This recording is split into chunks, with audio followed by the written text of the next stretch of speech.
screen. Get that up as well. There I am. And spotlight this guy. And okay, welcome everyone to Tuesday, August 9th, 2016. Record, Rick. Record, Rick. Okay, thank you. Jeez, I'm glad you're there. Thank you, John. Sorry, I gotta stop that. Record to the cloud. There we go. Okay, anybody else that wants to record can. Okay, take two. Welcome everyone to the Keshe Plasma Reactor group for Tuesday, August 9th, 2016.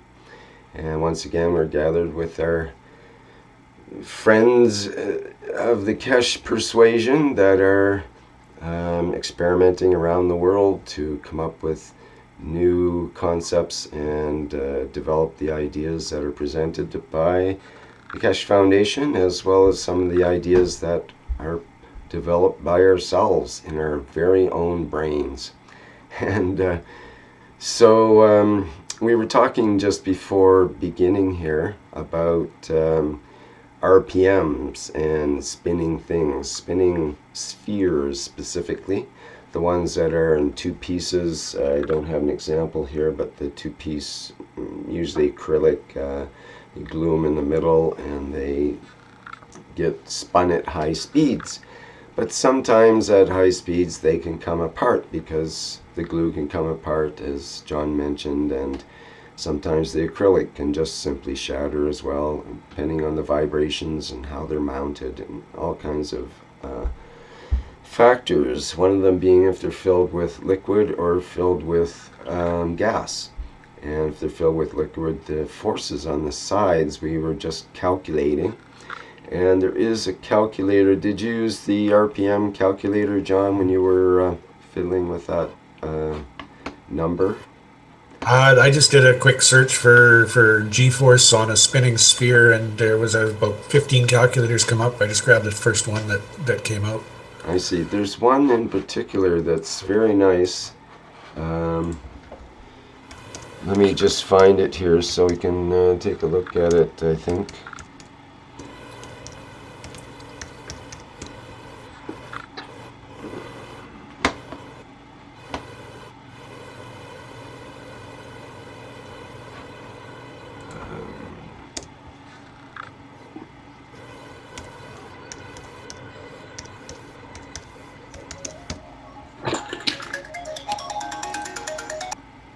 Yeah, that's the one. It's called the G-force calculator, and it's by End Memo, ENDEMEMO.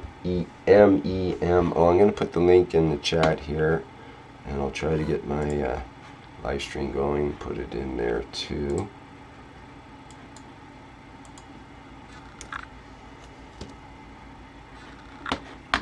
And just bear with me a second while I fire up Mr. Livestream here. So, yeah, what we're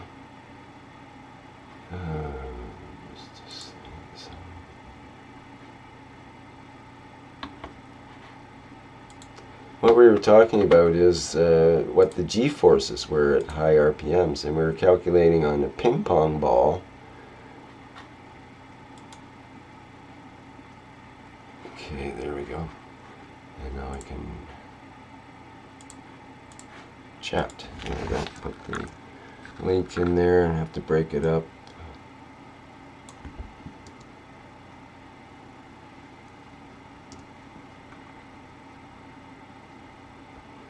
I think that might go through. I think it did. You just put www. Are you trying to share screen? No, sorry, I'm putting that in the live stream itself chat, so you can see the getting an echo here now. I guess it's echoing through your system there a bit, John, maybe. Or is it something else I've done with my live stream?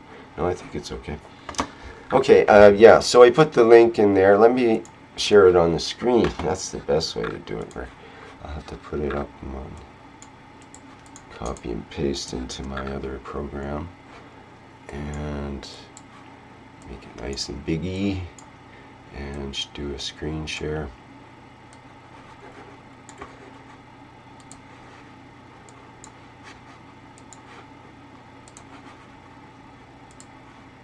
That's the best way to do things like that, I suppose.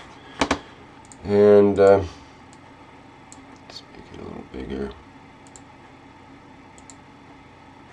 That's a lot bigger. Alright, there we go.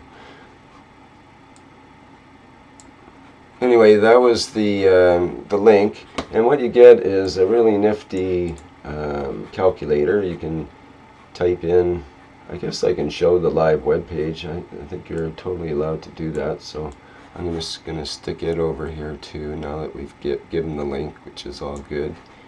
And it's purely for educational and health purposes. Basic personal health if something comes apart at high RPMs. Anyway, it's got this calculator. So say we put in, you were talking about, John, having it was like a 40 millimeter ping pong ball, I believe. Yeah, we're not seeing the page itself. We Oh, just I'm sorry, and I keep thinking that my live stream is the same as. Let me just share the desktop, and then we'll all see what's happening there. I think that will work.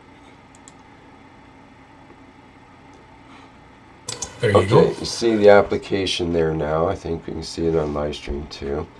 I'll just include the live stream so you can see the title. And I have to just a second here. There we go. Make it a little bigger. Okay, so yeah, you were saying the radius. For example, a 40 millimeter ping pong ball, which is typical, I think. Yeah, 2 centimeter radius. So that would be 2 for the radius. And you were talking about a 10,000, an optimistic 10,000 RPM speed, which you did achieve apparently shortly before self-destruction. Is that correct? Yeah, according to, it was a little higher than that. It was about 12,000, but it was. Wow, yeah. I didn't get an accurate reading on my speed meter. Mm-hmm. So What's it let's your RPM meter. Yeah, I've got one of those laser non-contact RPM things. Tachometer. Yes, Tachometers. I've got one too. They're great fun to drive a cat crazy with. No, they're great fun to do your RPMs with. Okay, so let's do a calculation of the G force. This is how many G's. We're under 1 G force now and sitting in our chairs or standing up on planet Earth. And how many G forces would we be under at the rim of this rotating ping pong ball at 10,000 RPM? What? Oh, it's thinking that's a decimal. Take the decimal, or they take the comma out of your 10,000. Oh, this must be a European device, perhaps. Okay, there we go. The true G force is 2,236 G's. Wow, that's a lot of force on a ping pong ball. So I think if I was a ping pong ball at 10,000 RPM trying to hold together, I'd probably split too. Yep, stuff like glass, that acrylic. If you even so much as look at it wrong at that speed, it's going to come apart on you. Yeah, yeah. Polycarbonate would hold together with any kind of wall thickness at all. But acrylic is, the way it works is glass is fragile and acrylic is about 20 times stronger than the glass, and the polycarbonate would be 200 times stronger, which is 10 times stronger than the acrylic. Basically, it's virtually bulletproof. I've got a. What's the G-forces at 2,500 RPM? All right, let's check that out. Thank you. 500. Pardon me? Whoops, I mistakenly went to the wrong thing here. Just it. Okay, just a second here while we recalculate things. So it'd be 140 Gs at 2500 RPM. That's a lot less, yeah. Yeah, it goes up with the square of the RPM, I think. Even 140 is a lot. Yeah, you bet. So like say 1000 RPM. Let's look at the difference there.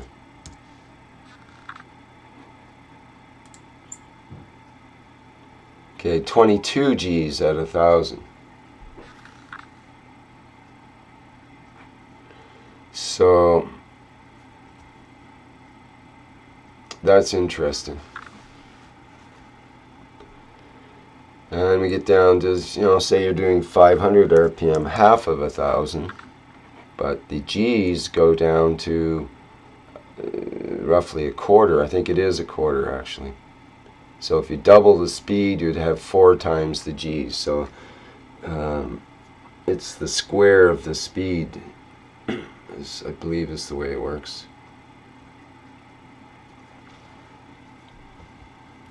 The forces increase with the square of the speed. For example, if you put 5,000 RPM, which is 10 times the RPM, the G forces go to 100 times. So that'd be 10 squared. That's the square of the RPM. And again, you get up to 50,000, let's say. That's where John wants to shoot for. Why not? What happened? It gets stuck or something here. The number's too big, it won't show. No, it should. They peak out at 29 with no load, so I doubt I'll hit 29. Probably 27, 26. But it should still calculate something went astray here. There you go, 20,000 Gs at 30,000 RPM. Let's try 50 now. What? It's bogging out, but yet when we look at the reason I like this site is it happens to also have the centrifuge rotor complete list. All the centrifuges of the world basically are the ones that are at least readily available, and their maximum RPMs. So we look at the first one as a 95,000 RPM. There's other ones, 100,000, 90,000, and so on.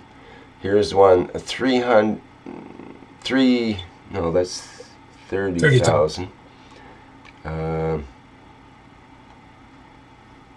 Here's one, 150,000. These are motors. These are centrifuge motors, yes. And I thought there was one that went up even more there, but it seems like they top out at maybe 150,000 RPM in a centrifuge. That would make your GANs settle to the bottom pretty quick. Dive. Yeah, that'd be well, look at the forces on 150,000. Where was it here?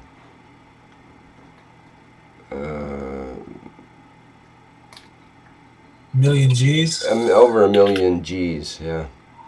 Wow.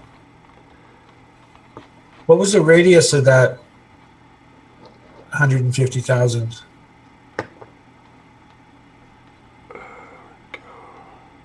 There it is. Is that the radius there? 1.58? Centimeters? Millimeters? What unit? Centimeters.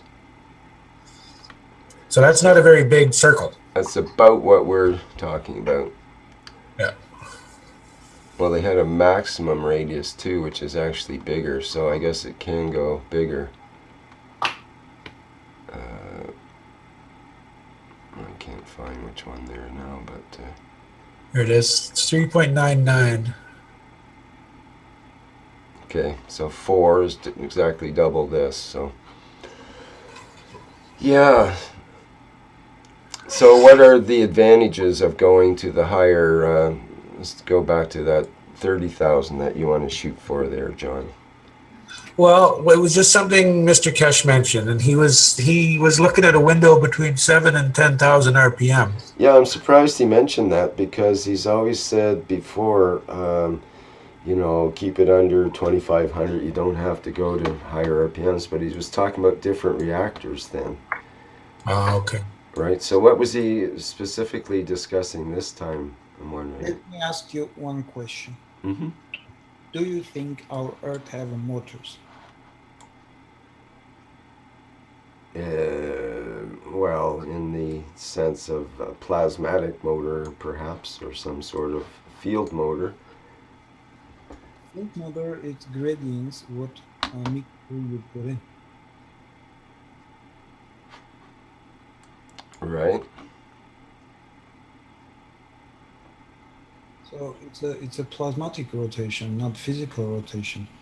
But can we not affect the plasmatic rotation? start the plasmatic rotation with a physical rotation, though? That would be the question. Actually, higher always feeds lower. Yeah. Not lower always feeds higher. Yes, but you have to get the higher started. It doesn't just start on its own from nothing. Well, it may start from nothing, but you have to get that That's how nothing to it start happens. with. Fields comes together and they start the rotation.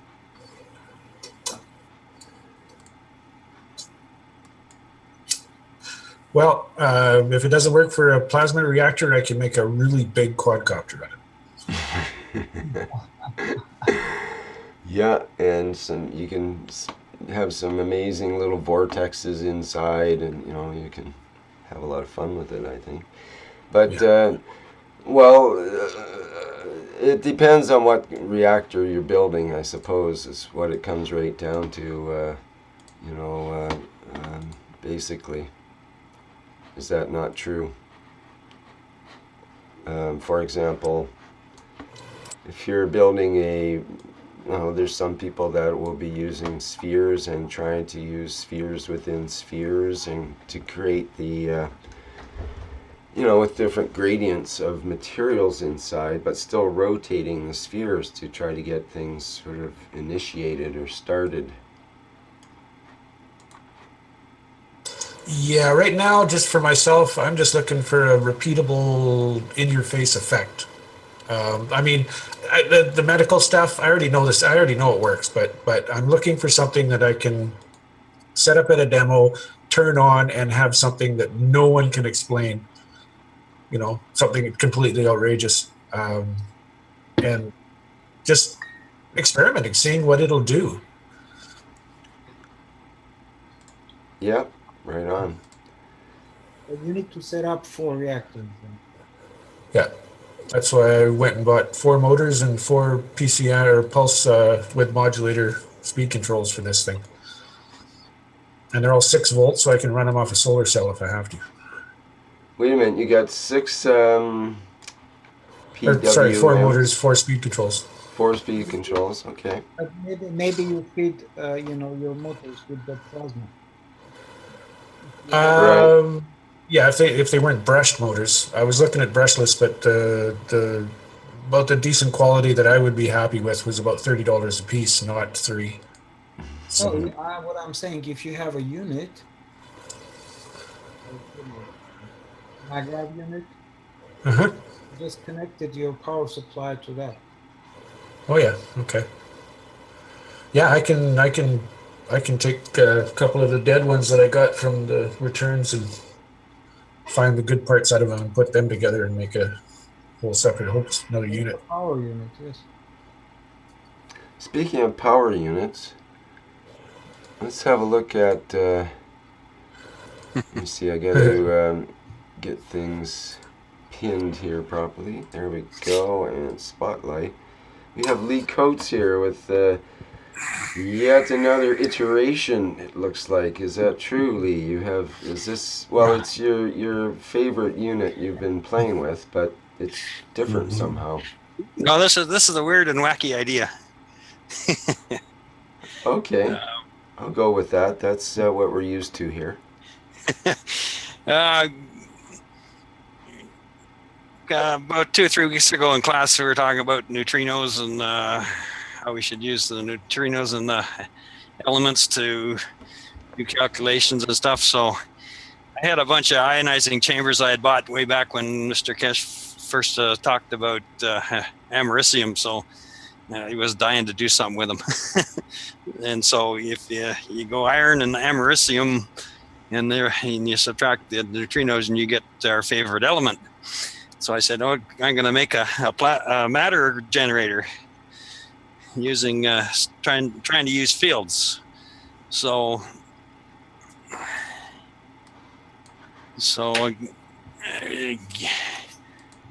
see if we can get a top view of this. So I got the circular reactor core in the center, and then I got 6 maggrav cores around the outside of it, and then on the center reactor, I used your idea, Rick, for the wine glasses. So I got 2 wine glasses back to back in the middle.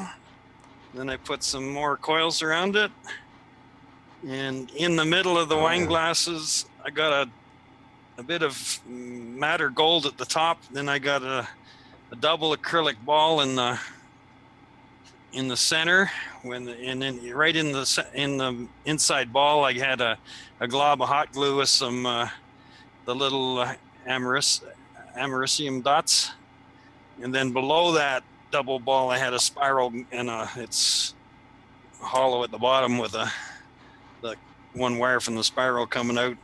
And then there's 10 more americium dots glued around that spiral on the way out. The idea was to get some kind of field flow around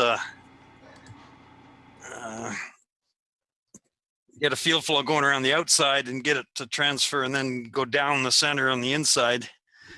And somehow these coils are made with iron with rebar tie wire, and so are these on here. So that was my thought on how do I get a field of iron. So I decided to use some iron coils. I got a couple of copper ones in here because the rest of my iron ones are in the nano coating process still. I'm not sure these iron wires nano coated all that well, but Used straight iron wire, like what, the black wire that you can get, or what kind of? it's just rebar tie wire. Okay. So it's 14 gauge Pretty hefty stuff. iron wire. Um, So anyway, I was thinking of using MIG wire, which is the copper coated steel. okay. And I was thinking that it could be sort of flash nano coated, and the copper would be partly nano coating on the outside, and some of the iron would also be coming through as a nano coating, and they might work really well together as a winding wire. But I haven't actually. I've wound some coils, but I haven't nano coated them yet to see if it would do anything. I saw one of the guys on the net built a reactor using galvanized iron wire, and he made a little mini reactor the size of a golf ball, and it worked just as good as his bigger reactors. So yeah, well, that's got the zinc coating, and you nanocoat zinc, it can do some very interesting crystal structures on the outside of that iron wire. And the iron is magnetic, which is different than a zinc wire, so it would have a totally different response. Yeah. So anyway, I'm not creating any matter here right now. So well, you put a lot of matters together and a lot of thinking about what you're doing. I'm not sure my theory's working. My theory is right here. Where in the PVC tubes, I got the plastic shavings. I think it's. Oh my goodness. That's inside the tubes, and that's the caustics inside the tubes. There's caustic in there too. Okay, well, at least so I got fields from that too, but and I've got about loaded it up with about 250 watts. Yeah. And the funny thing is, I can also get my my heat gun on there. But when I turn the heat gun on, the top coil on the top of the center reactor heats up. Uh-huh. All the rest of them stay normal temperature. So that was a bit weird. That sounds like you got a matter state connection on that top coil somewhere. I couldn't have said it better, John. That's what I figured. But Well, it's how does, possible. or maybe a different way of connecting the coils to, maybe Yeah. it needs a capacitor on it. Like as I say, all these iron coils, I don't see the nano coating layer on it. They didn't turn black, in other words.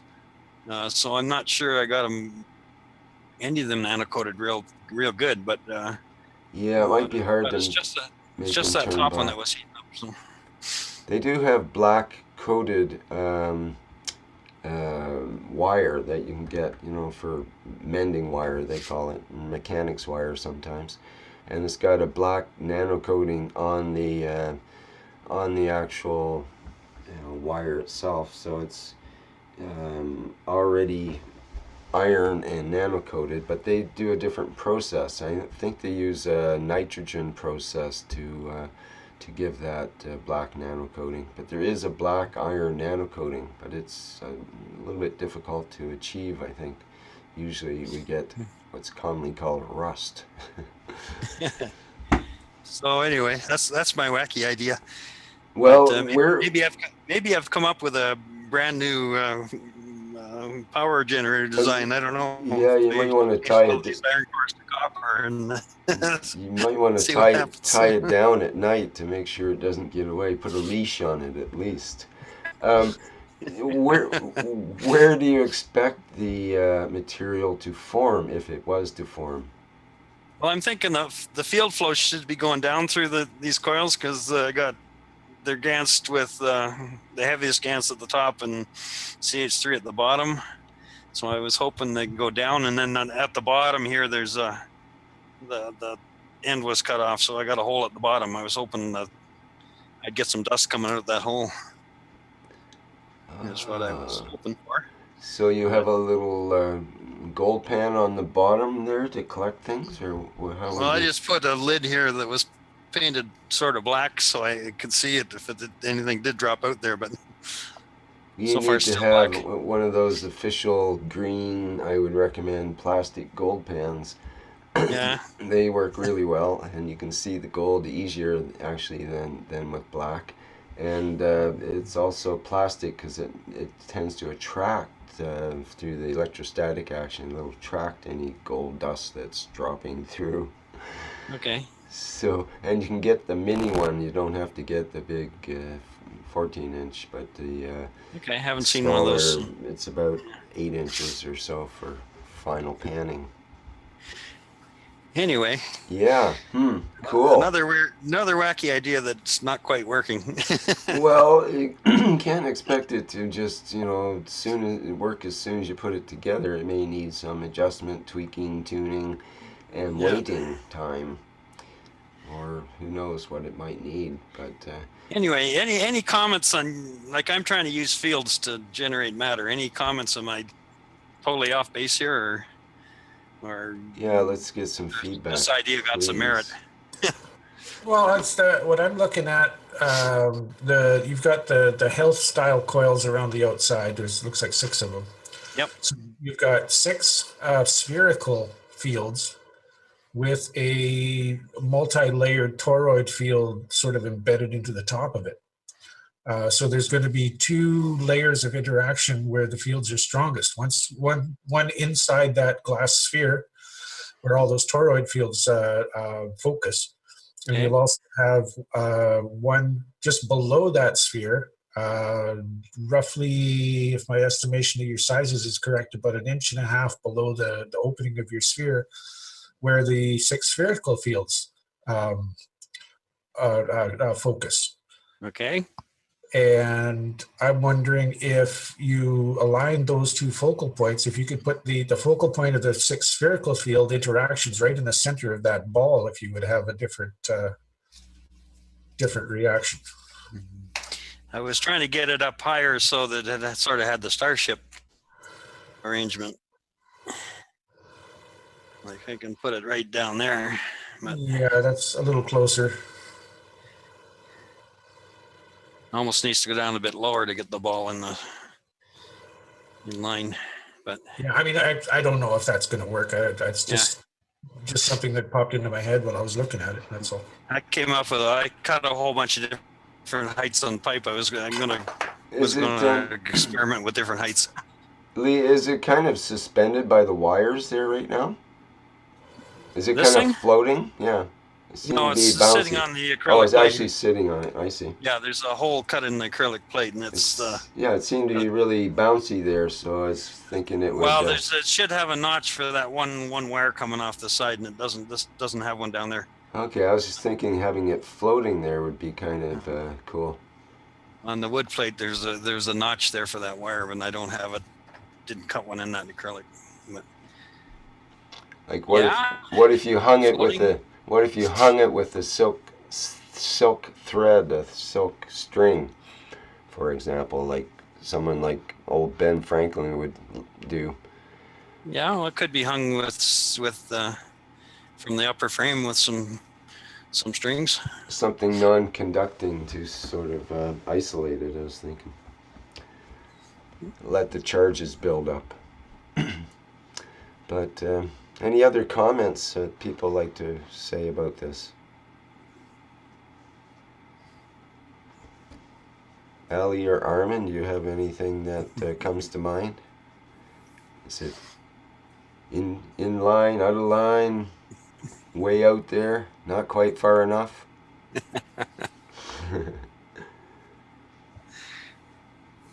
Any comments are welcome. Denny has an open microphone. Maybe he would like to say something. Can't hear you, Denny. Yeah, maybe you're not functioning at the other end, but I think you want to speak. Now let's see. There we go. Yep, can hear you now. Coming up. All righty, up here where you got your top frame and you've got your pipe and you've put your plastic and your caustic. Did you put any CH3 in it? No. Well, that adds a little.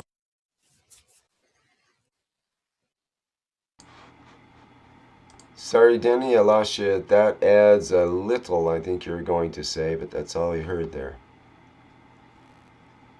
You might have to restart your Gidget there again. Oh. There we go.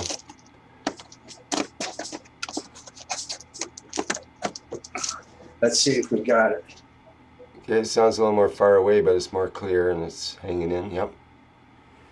Testing. Oh, that's really good. Mm-hmm. So what's the CH3 do? What? Oh, I think we lost Denny again. Might have a bad connection there somewhere, Denny. I got more than a bad connection. Okay. I got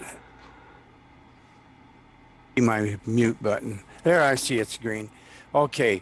Yeah, the CH3 is will add the extra energy to feed the device. That's why you add the CH3, the plastic chips, a little bit of caustic, and if you're so inclined, put some hot melt glue in there too. Not, especially if you're fastening the joints together, you can fasten the joints with hot melt. That'll add you some more CH,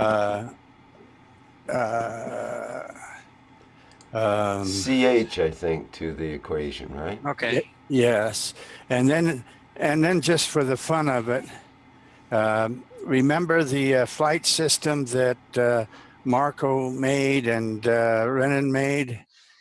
Since you have these 6 down here, it wouldn't hurt to put a larger double coil up at the top, right on the top. Right, make a starship formation right at the top.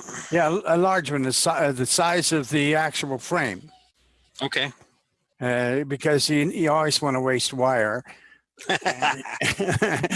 And wire grows on trees. So yeah, And the reason you do that is because every little twist becomes a reactor. Every little turn becomes a reactor, is what I'm saying. Mhm. And and you do that just to see what will happen. Not that somebody probably has principles behind it, but I do understand that when Mr. Keshe was talking to Mark about his system, he said to put the CH3 a little, glue your joints with your hot melt, grind up your coke threads, and a little bit of caustic. Now I don't know how. I didn't quite understand what he said about the caustic. Whether he was just going to put. Yeah, when he was in the reactor group there a month ago, I thought it was just straight caustic he left in the pipes, but No, I thought he just used a little bit of caustic and he mixed it with CH3. I'll have to listen to that again, I guess. Okay. So that's it. I don't have much more to say about that other than let's see if this will fly. You'll put a larger ring up above, and just below it a smaller one. They're double cord, you know. Yeah. And so that way you've got some reaction there. It's like a flight system, but you're in the process of making materials, so maybe you can do them both. And while you're at it, make a health system out of it. I just want to get fields going right down through the center.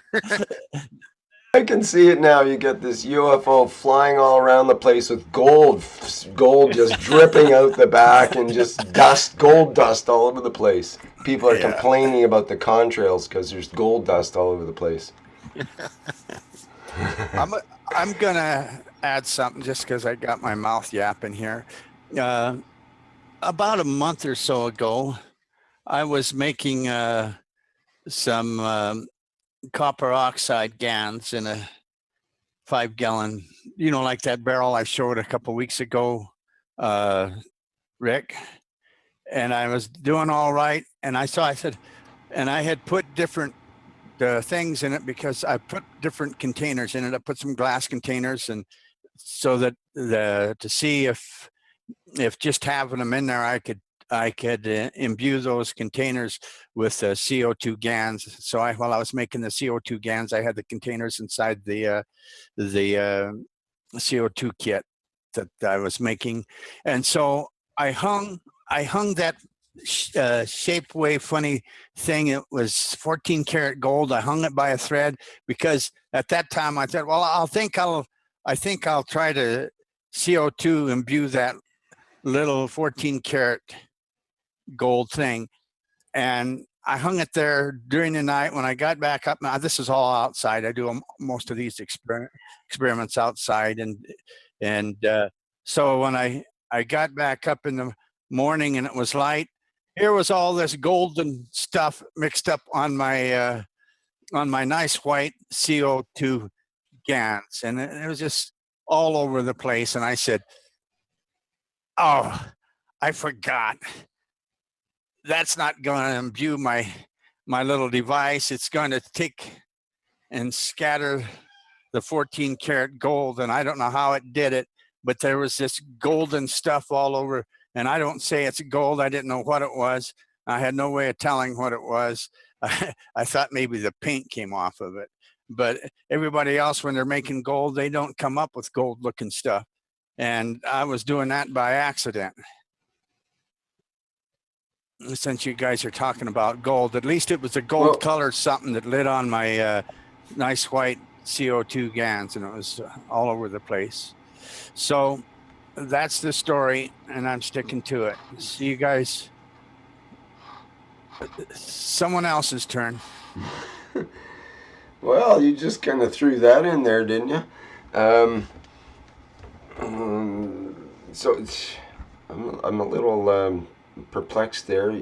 You made some gold GANs that looked like gold. Is that what you're saying, Denny? I made something that polluted my CO2 kit with a with a gold colored substance. But I just hung that let me see here. I guess I better show my video. you better show something to come up with statements like that. Okay, so this little let thing me here, let me just it get had you up. 40, There we go. and so since it was such a whiz bang thing from Shapeways and it had a 14 karat gold surface, here's some white GANs, but I had a kit going here. And it was outside, and I hung this by a thread down into the center of this just so that I could, and of course, GANs was being produced the old fashioned way with the two plates. And so I thought, well, I'll imbue this with some CO2 GANs. And so I just hung it there and I left it overnight. When I came back, there was all this gold looking stuff messing up my nice white GANs, and it was all over the place. Oh, And I see. so I said, well, I wonder what happened there. And I said, oh, I don't want that happening. It's messing up my GANs. And I pulled it out. And I don't know if this ever did get imbued with the CO2 GANs, but it had a chance to overnight. It imbued the CO2 GANs too. I used the GANs for another purpose. It wasn't something that I was all excited about. It's just that it happened and it polluted my CO2. So that's what it was. It was this thing. It's got a 14 karat. Did any bits come off of the gold? Like, can you see any pitting in the gold or any bare spots? The thing has the reason why I didn't get too excited is because it's got I think it's a iron. It's made of iron and it's coated with the golden flake. I don't know how they did it. They had to bake it on or something.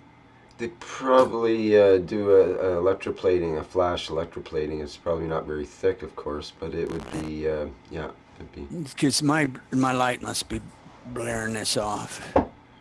There, that's a better picture of it. Is it magnetic, that structure? No.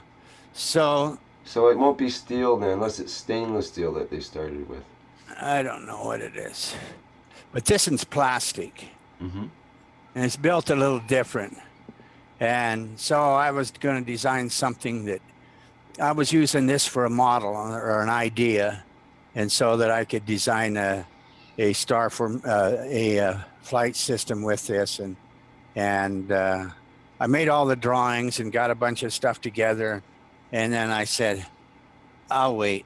And this is not something that I'm too bright at yet. I'll just wait. That was your custom drawn Shapeway object, or did you use someone else's for that?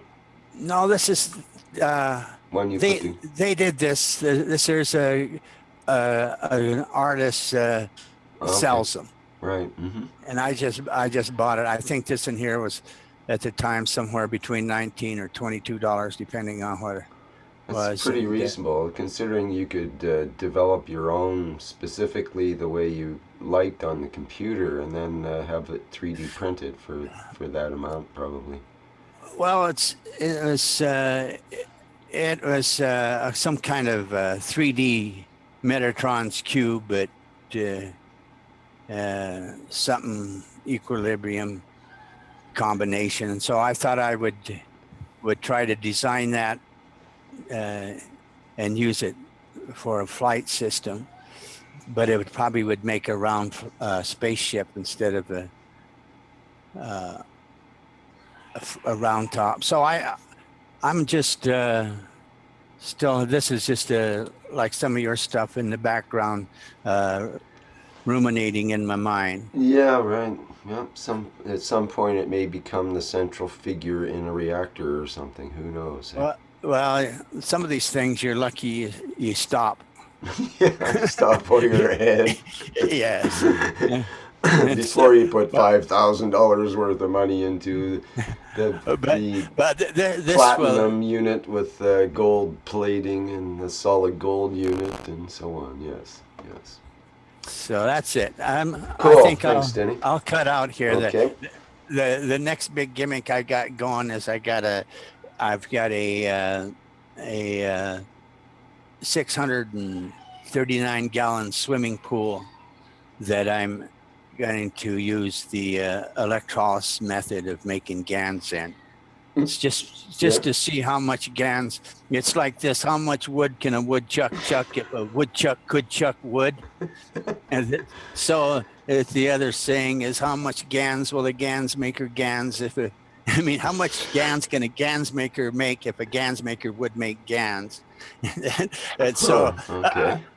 that's my thing for this month is to Wow, you're going is from, you've already gone from like bathtub size and now you're going to swimming pool I size. had 33. I had a 33 gallon barrels that I'm making them in. Of course, these are those gouging rods, Oh and yeah.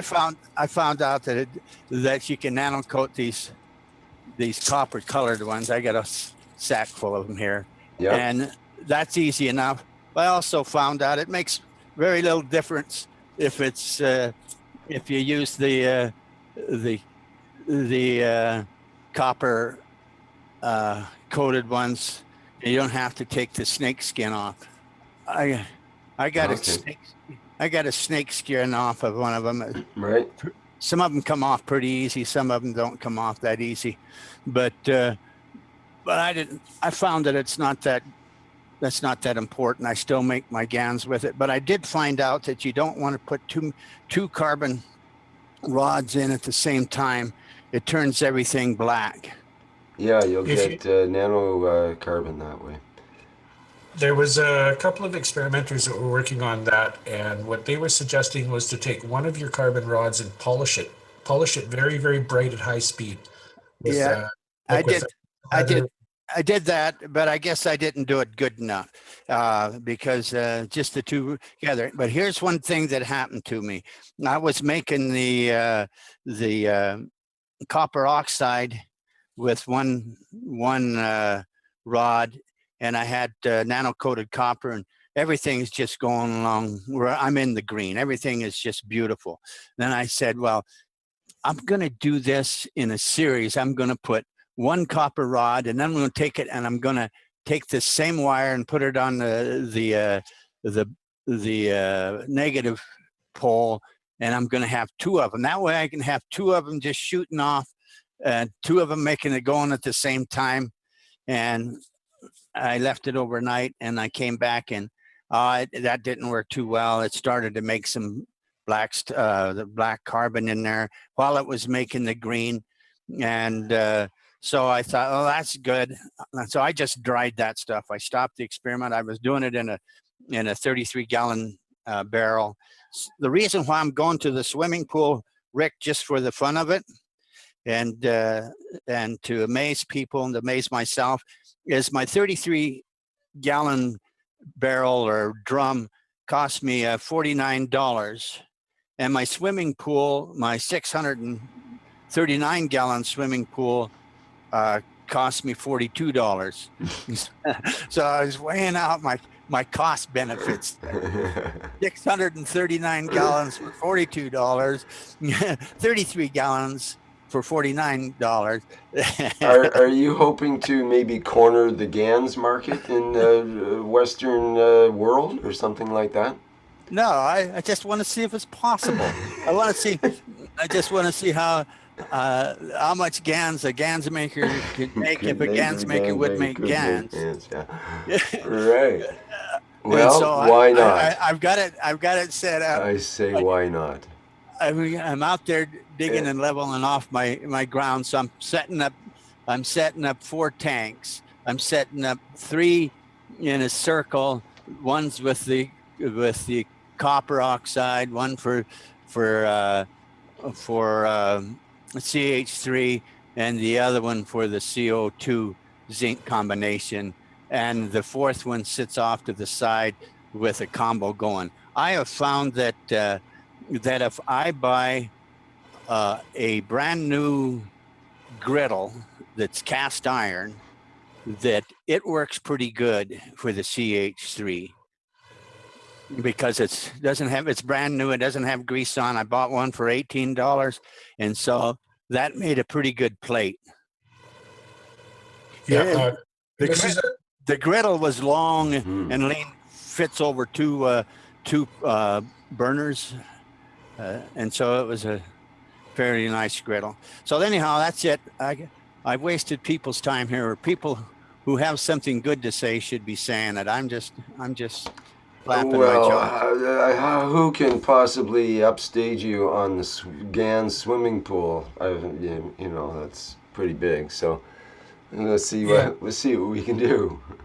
Yeah, Denny, it's definitely not a waste of time because we're going to have manufacturers looking at bulk processes, and if you've already worked on a bulk process, we could certainly use your input. Yep. Well, there's probably we got to Chinese see how doing it as we talk here. My backyard is pretty rough right now. I'm in the process of leveling it up so I can use it. And this is what I'm going to do. This is what I make the I put the swimming pool is round. It has a. I could probably find a picture of it here on the internet, but you have a filter on it, and I'm going to put a Venturi air drawing device so that it aerates the pool.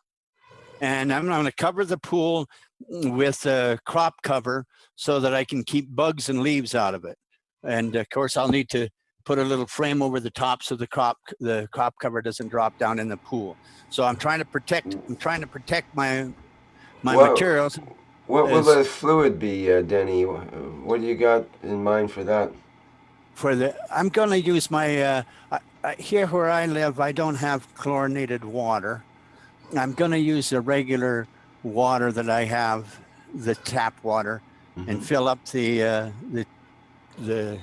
tubs with that, or the pools with that. And I have found out when I do electrolysis that I do not need very much salt.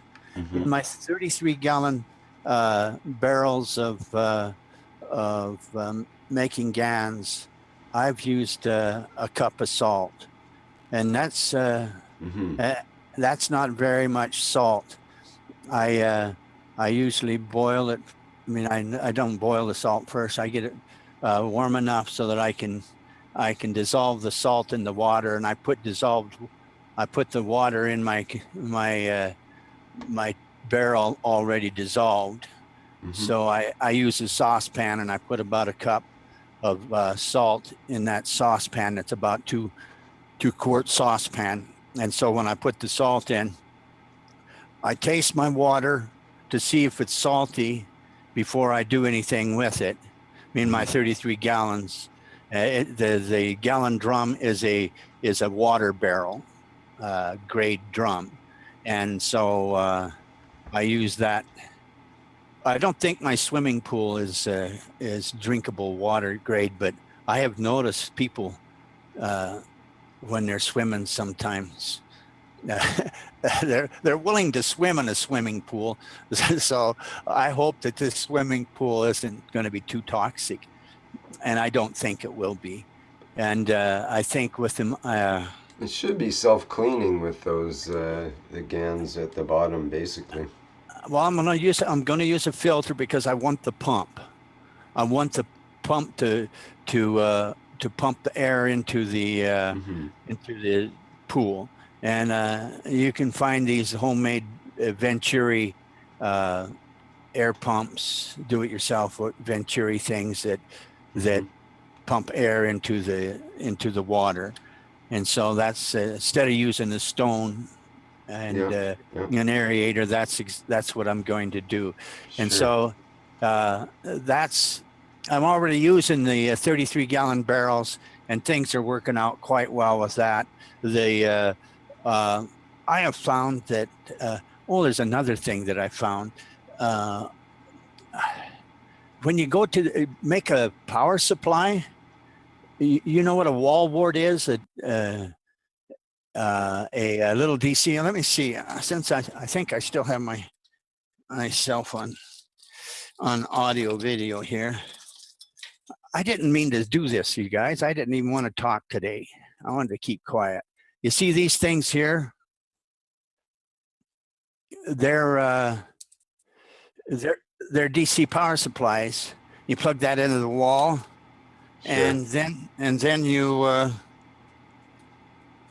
buy these cheap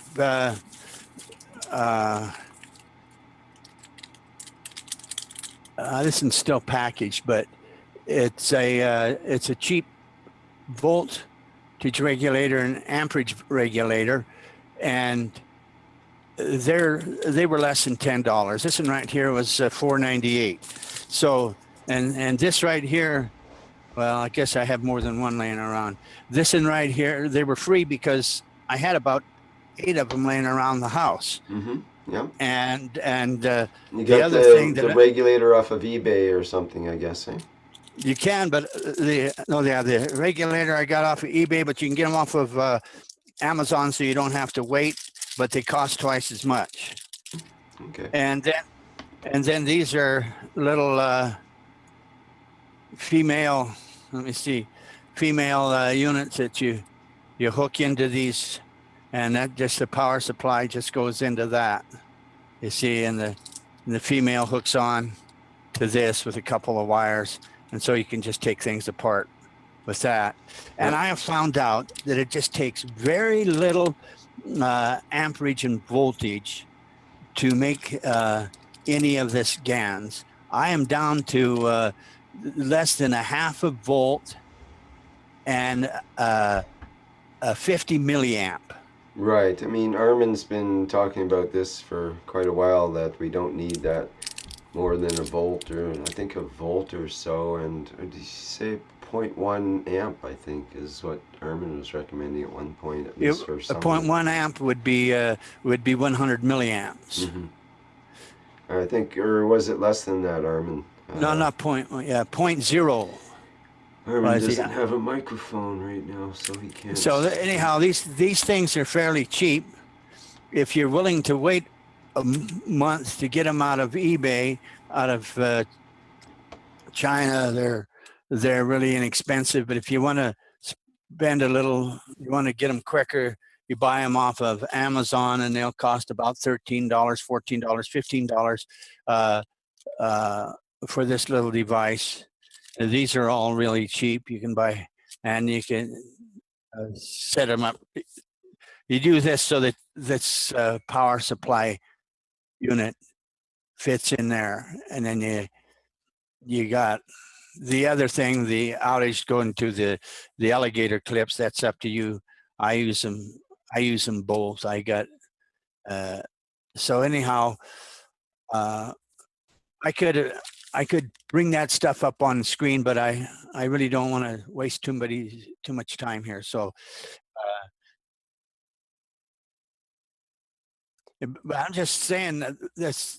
So for less than $15, I've got myself a power supply compared to $78 to a cheap regulated big box shaped power supply.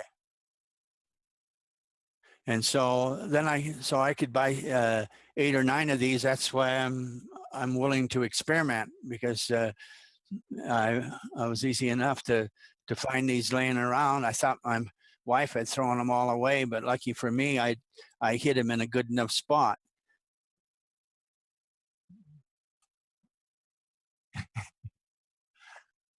Okay, well, that's it for me. I'm not ready now yet to do all the brain work on making reactors. The new flying reactors. I've got stuff here to make them, but I'm a little dubious of acrylic. But so I've had these for 4 or 5 months going to do this, but now there's further knowledge we're along that maybe if I wait another month, there'll be more knowledge along, and I can just do a little bit of copying. I really don't want to use food GANs. I want to use, and I want to use just the regular kind of GANs that I can make. I know that you can. There's probably enough variance in some of this stuff that you can get a reaction going without having to go to the max. You can do some of the minimum and get things going. You don't have to go Yes, I believe so. with a higher gradient. It's just as long as you can get uh, some movement. That's more of my thought. So anyhow, I'm stepping out of here now. Let somebody Okay. who's really got the brains go from here. All right. Well, we'll try to search. We'll do a Google search for brains in our group here and see what we come up with. But thank you, Denny. That was excellent. Good information. All right. Who's got the brains? Denny's alluding to here. Anybody have something else to present? Just trying to get at least get Lee's picture back up, which is nice. I have to get my screen fixed here. There we go. Okay, who else has something cool they want to say or present here? Let me look at the live stream as well, see what's up there.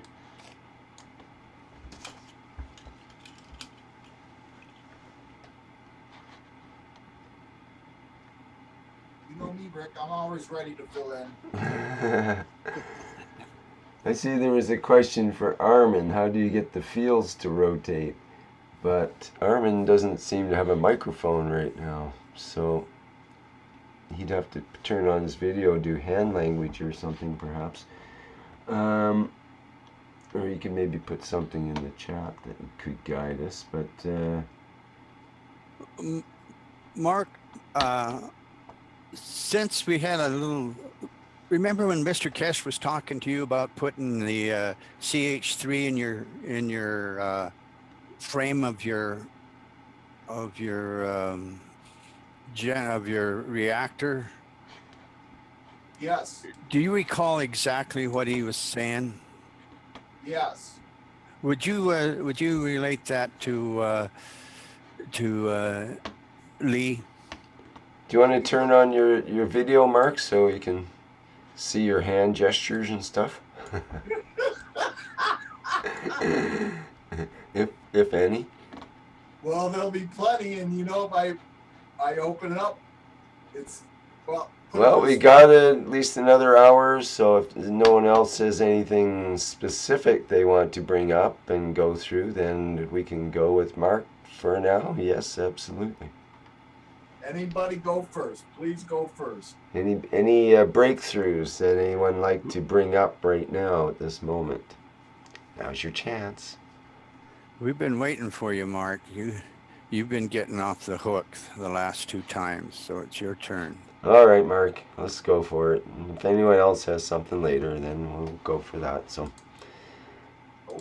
Okay. Here we are at Mark's studio, workshop, laboratory, living room, or whatever.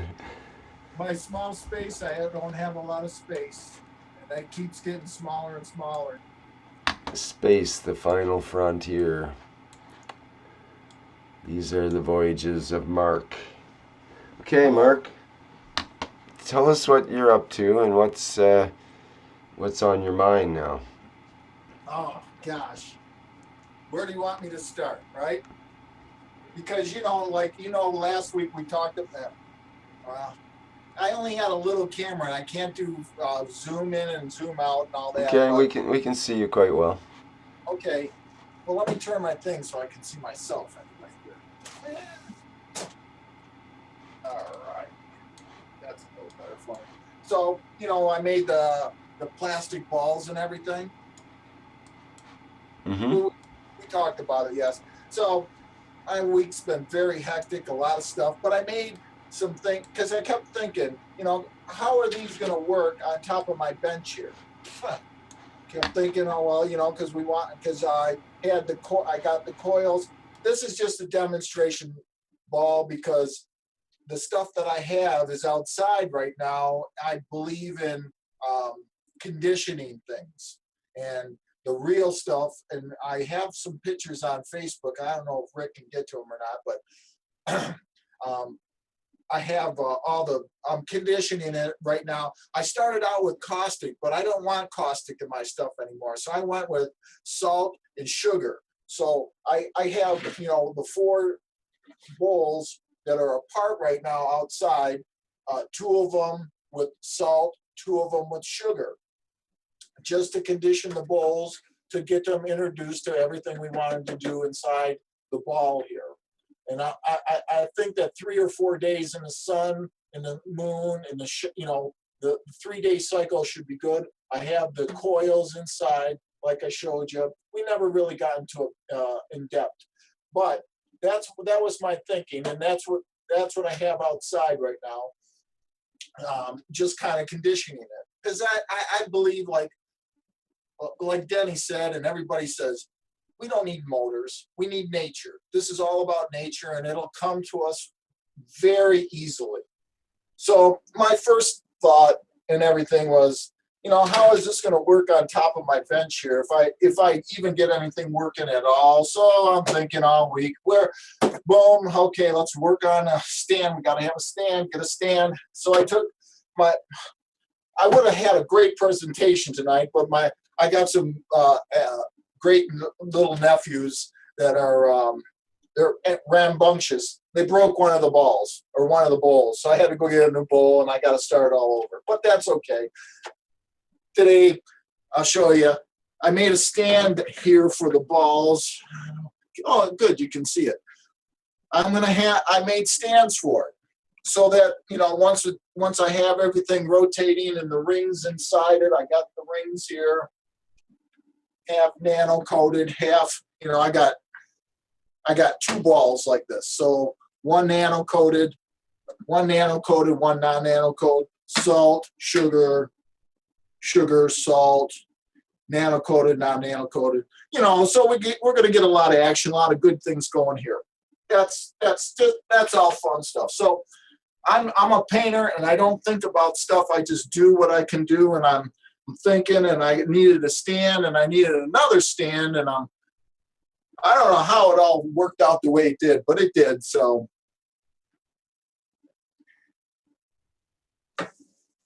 That's clever. So when I have 2 of them, I never measured anything. I never thought about anything. When I bought all the pipes, when I kept on building everything, I ran out. I had 1 pipe missing. I thought, oh shoot, I got to go back and get another pipe. But then I thought, well, wait a minute. If this is up here, and I had the other pipe that was connected out there, it would have kept it way far away from each other. This stupid thing said to me, no, don't, everything has a reason for a reason. So now when I had it, look at how it went. It was so freaking perfect, because when it first starts out, when I get my stuff started, because I'm not using no motors. So if you can imagine, I got both bowls. One's, and if you, I don't know, can you get the height here?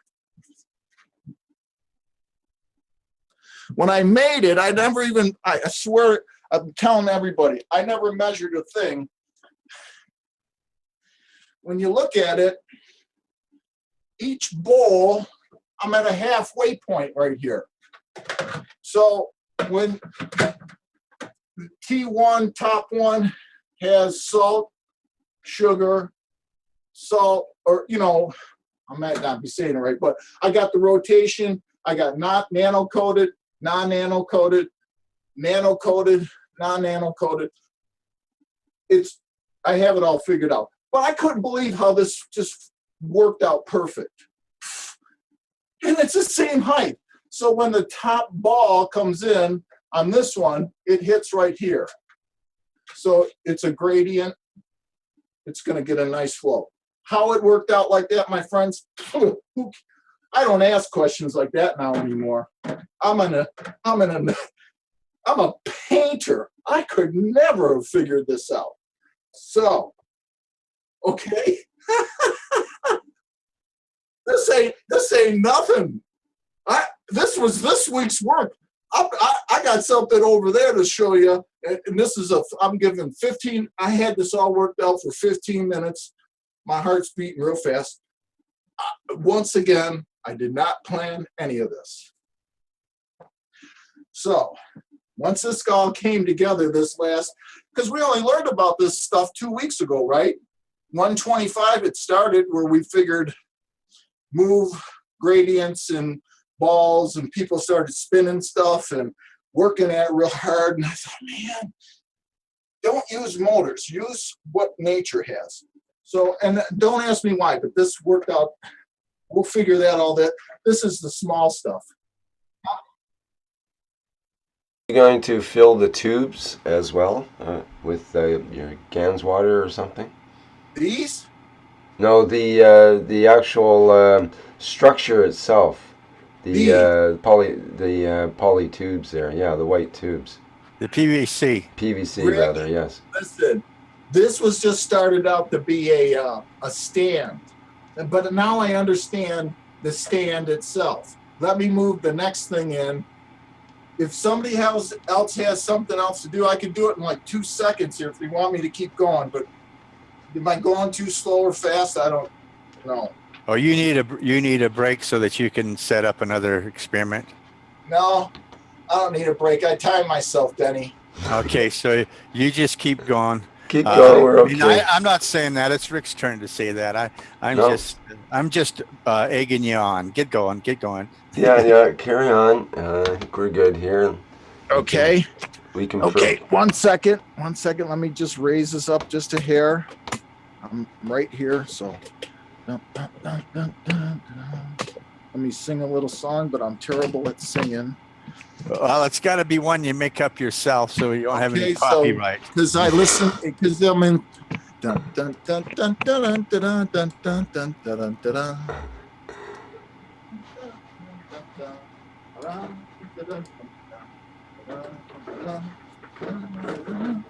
This is just for you, Denny. Because I had a dream or an idea when you talked about this a long, long time ago, maybe 6 months ago. Yeah, you should never listen to me. I know. But I consider you a friend, so who cares? I listen to everybody, and yeah, that's just the way it is. Oh, there he goes. That's so.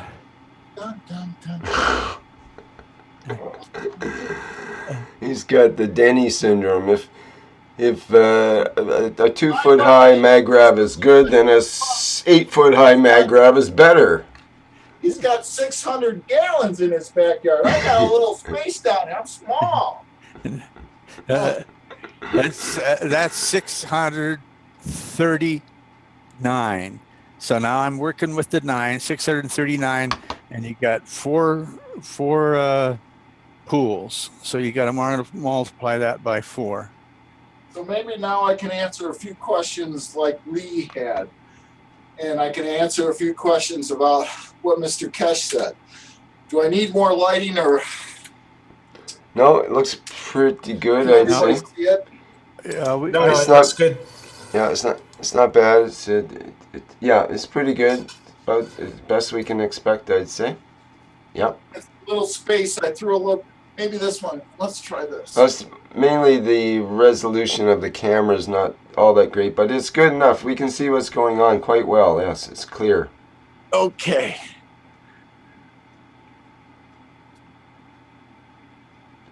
Yeah, it's focused on the item there. That works too, either way. Okay. Better? Yep. Okay, so I kind of think you see what I made, right? You got an idea here? So couple of weeks ago, he told us, Mr. Keshe, you know, because it was on my bench, and he told us that, you know, we want fields, but we don't want the fields to interact.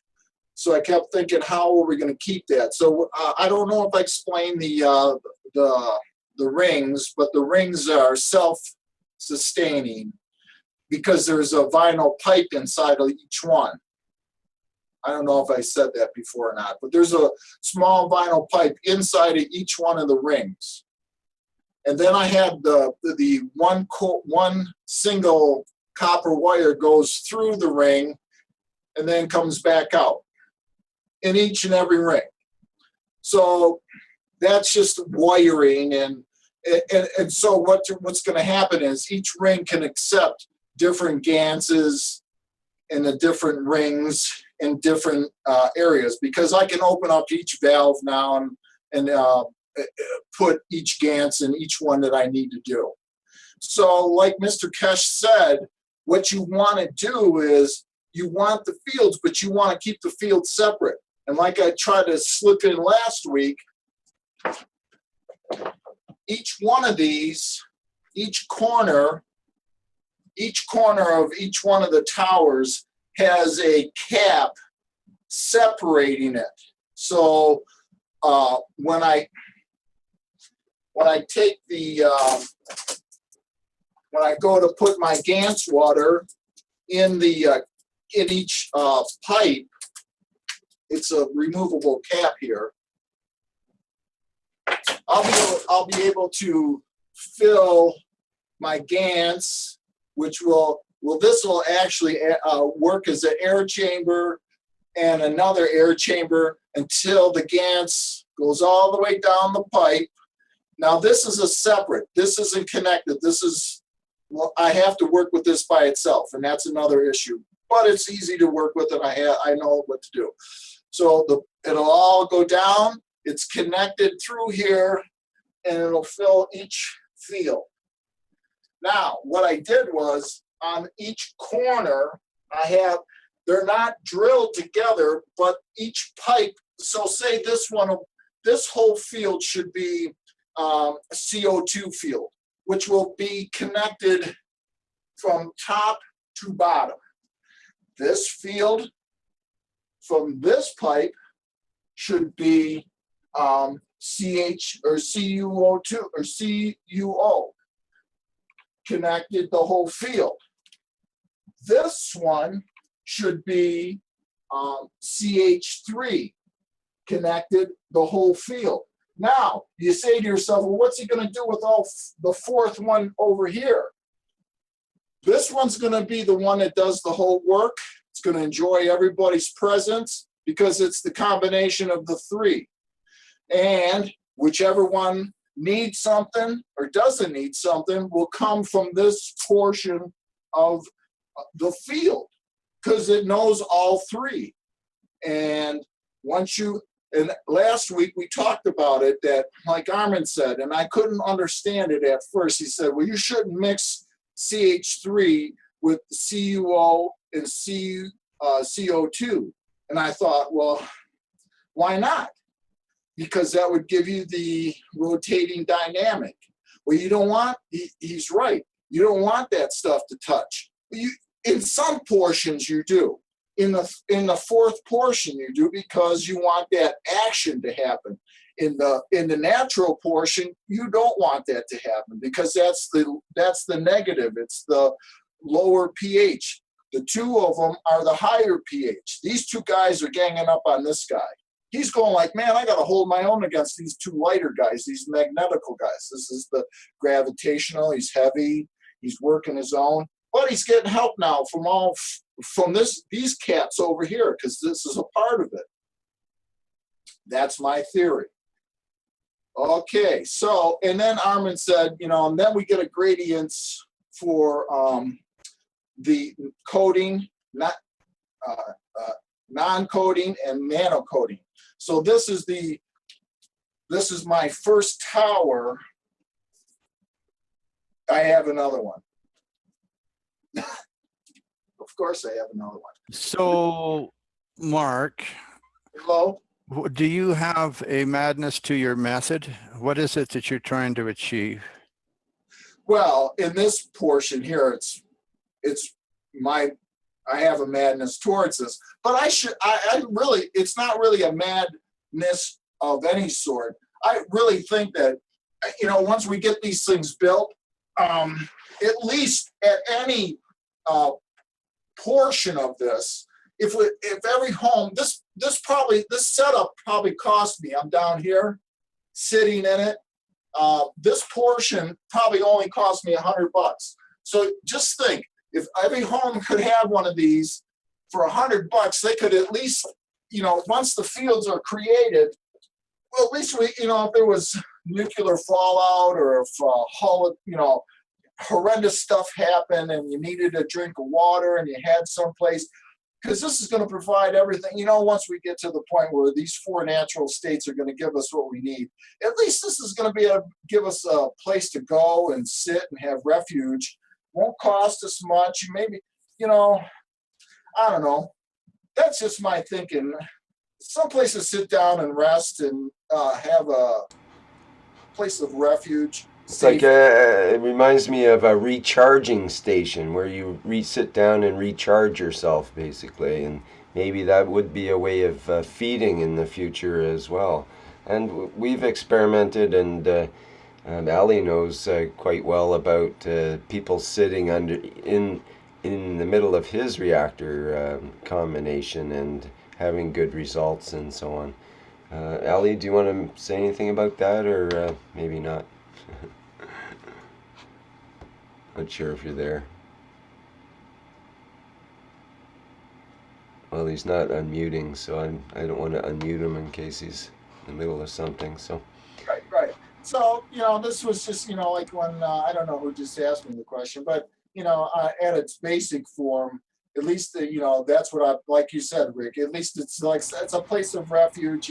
If it makes you feel like you've a little bit of your thirst is quenched and your appetite is, and then you can, with the openings here and the, so that you can put the different. If it comes to the point where you need to put different food ganses and metal ganses and stone ganses, at least it allows us to have access. You know what I'm saying? It's totally accessible at every point. I don't know if it's going to work, but I just thought that maybe, at one point or another, the flexibility of being able to, take different ganses out and putting ganses in. And now we know that we have to make different fields with different pHs. And that's the kind of thing that I thought we should at least have flexibility with. Yeah. In order to, the energy balls and stuff like that are, if my thinking is correct now, that might be a part of it that starts part of this, once it sits underneath it, I bet it would look good on the very top there. It looked good. I don't even know where it will look good, but this isn't even the, after this was 2 weeks ago worth of excitement for me. I'm not even over the top. I've got another one like this that I'm working on, and here's, I've got all the nano-coated plates for the second tower. I don't know how that's going to pick up. I've got all the leg. We can see that. Yeah. Okay. So that now that this will be the positive and the black will be the negative. And it's just a little bit taller. The second one's a little bit taller, just like the second one over there turned out to be a little bit taller. I see. So you're going to keep those coils plain copper on the one we're seeing now. You're not going to nano coat them? No. I see. Put GANs on them, put them through the whole process, is the same process that nano coating goes through in a natural state now, so that it creates a gradient. Yep. Like it was making a gradient or a couple, two on the bottom, one in the middle, and that's right. It's we're all just experimenting. So I absolutely cool. A big gradient. Okay, so that wasn't even to me. This is all fun stuff, and I love it. And this is kind of mechanical stuff, and if it works, it's great. But I made a discovery today by mistake, and I'm still trying to comprehend a lot of stuff. It's happening quicker than I can comprehend. Has anybody else got stuff that I should stop now? Just move aside and have a drink of water. And I got one more thing that I just want to show people, that something happened today that when I was putting us all together, moving stuff, and I don't even know if it'll work again, but I got something up here in my GANs that I did or made.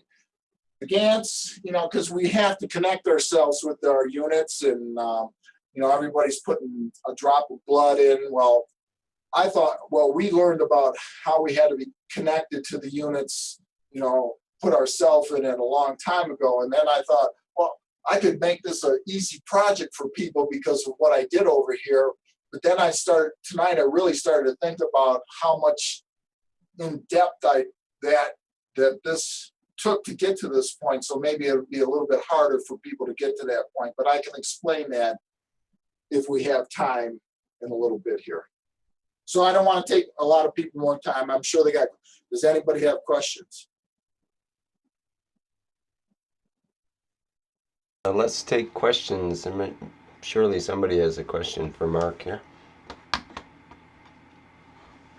I think it's great, Mark. It looks quite impressive.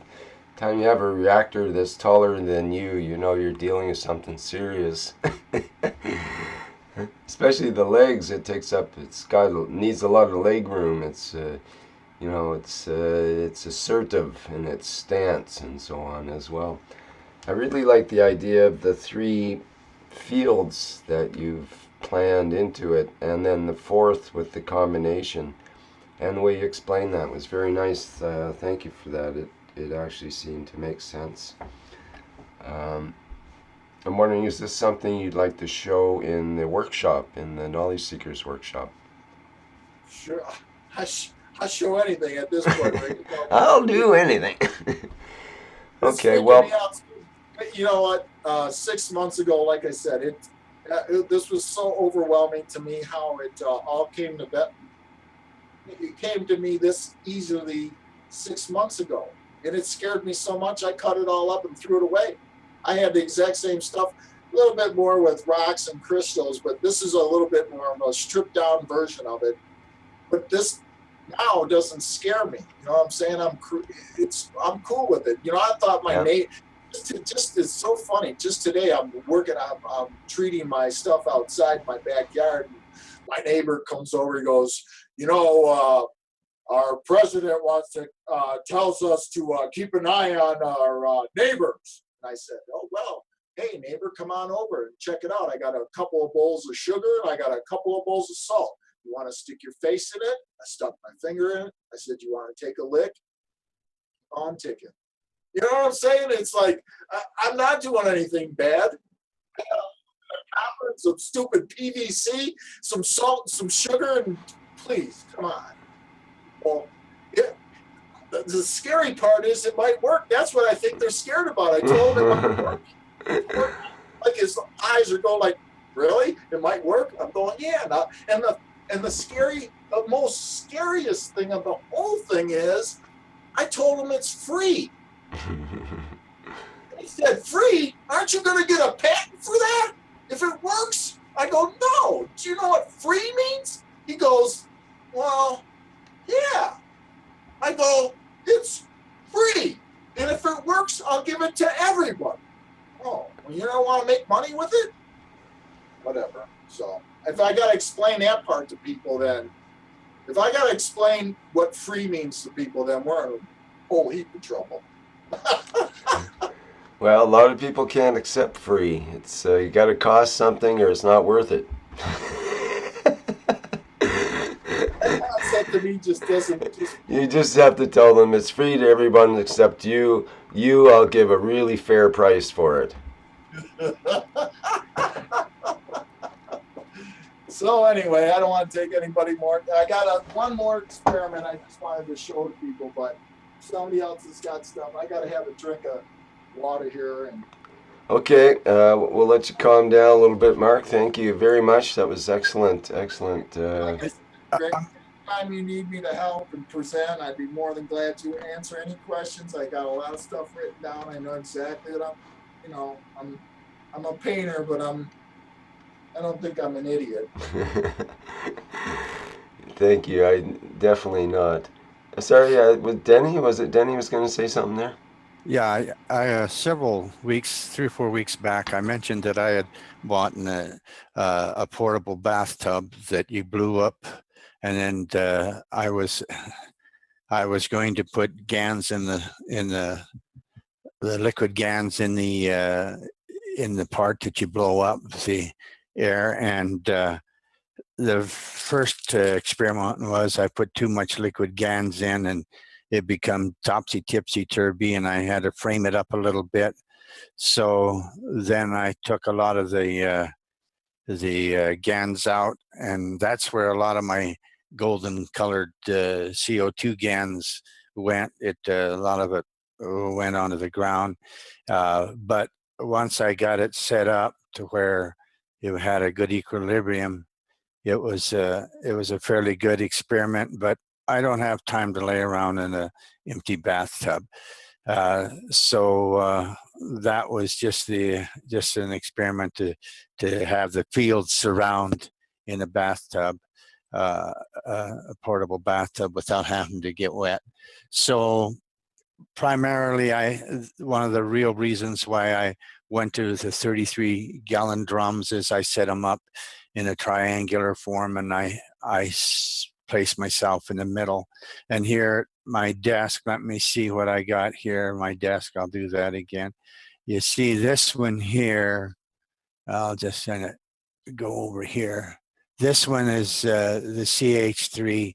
This one is the CO2 zinc combination, and I set them up to where I have usually a triangular base.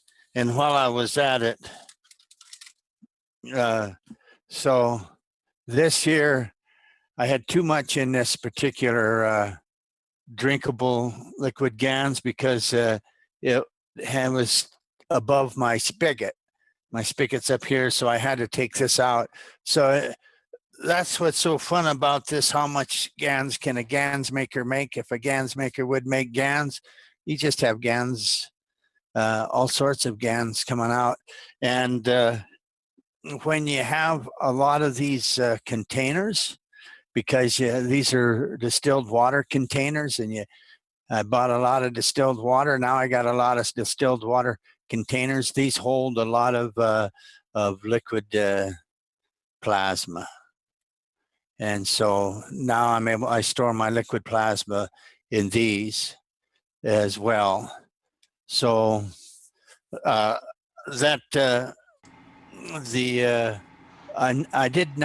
haven't experimented yet with the hippie beads yet. I was going to, and what I had planned on doing was just, as I'm making the GANs, I just put the beads in the GANs making while I'm making the GANs. Mm-hmm. It blows my mind to think that would imbue those beads the way they are. And so, and the same thing with having the barrels and using the fields, and beginning to use your own fields in your brain and your emotions to start getting things to produce for you. And so part of my experimentation is to continue in that light. What are some of the because one of the experiments was so you're going to need to build the frame for your dome. Mr. Keshe was using the dome analogy, and so, but you don't need to even you can stick your hands in your GANs water, your combination GANs water, and utilize those fields to interact your own personal fields, whether they're the soul and the emotions and your physical uh, nature of your nerves, to where you now can create your own plasma fields that will contain themselves by the fields of your own desires. So that's one of the things that I I'm working on. I do presently. I spend time working on that, and that's why I want to sit in the fields as I work on them. One of the things that I do when I build those, I do the 33-gallon drums. I have a paddle that I will stir in the drum. Let me see. I'll just use this here. I will stir in the drum one direction until I got a vortex. Then I'll stir it in the other, and once I've done that, I I'm doing a giving system to the liquid plasma and to the plasma. Uh, love you, thank you, love you, thank you, love you, thank you. A type of and I even use them, my 33-gallon drums. I use them as drums, and I have a drumming mallets that I hit, and every time I hit that drum, it puts a wave or a frequency, especially after I've spun it. See, even this one here, because now as you touch it, it puts a feeling in. So I've got it reacting. That's when I've then can get it to pick up the intention or the desire. Another word is just to say my fantasy. It's my fantasy, and I'm using it. And if it works for me, it works. And Well, and that's so I a brilliant idea, actually. Look at this. Look at the structure. The waves all come together at the very center, right? It's yeah. concentric. And so Well, I except drum. your drum is not totally centric, but it's got the No, not handle. this one, It's but got my a D part my there. 33-gallon barrels But are but shaped that's like the this. idea, that it comes together at the center, which is very, very interesting, because that's where the fields are building up, and what do you call it? It's a combination of fields which gives you that wave in the center. So that wave will be going through the whole liquid, let's say. It Now, does. the reason I find this very interesting, let me just interject briefly here, Denny, because you've given me Go some ahead. inspiration, which is what's called the self-ionization of water, which I've been looking into a bit recently. Very interesting phenomenon where every 20 hours or so, every water molecule just spontaneously separates into its hydrogen and oxygen components and then recombines all within a picosecond. And why does it do that? It's because there are random fields that are intersecting that just happen to peak at a certain point inside the liquid, and just that molecule happens to be in the right position to receive that peak, and it's enough energy to actually separate the molecule into its hydrogen and oxygen components. And now they find it's not really hydrogen, it's actually H3O that it separates into, which is a very interesting substance in itself. Now, you take this self-ionization, that happens to all water, everywhere. It's just a spontaneous thing that happens with water. It self-ionizes. And I'm thinking, we've been trying to ionize our reactors for since day one. It's the first question Mr. Keshe asked, with how are you going to ionize it, how are you going to initiate and start the reaction. Well, here we have a substance, the water, which is self-ionizing. It's already wanting to start itself. Now with your little gentle thumping on it here, and you're putting waves, well, sound waves, but not just sound, it's vibration, which is different than just sound. And it's causing intersecting while we can see the structure on the surface, we can only imagine what's going on underneath the surface with the intersecting waves. So you might be energizing that plasma water through that process, maybe with 20 hours of steady drumming or whatever it takes for a shaman these days. Then maybe that's enough to suddenly reach the next energy level with the material, let's say, with the GANs. Sorry, I'm not hearing you there, Danny. Oh yes. There we go. But if my lips were moving, you know I'm lying, so you got to be careful. Well, that's true of all humans, I find, so, including myself. Never trust a human when it's talking. So my 33-gallon drum doesn't have the handles on it. It just has an open top, Right. And so you can close the top. It's an open top drum. It's not like it has the two openings up there. It's an open, so I use it for a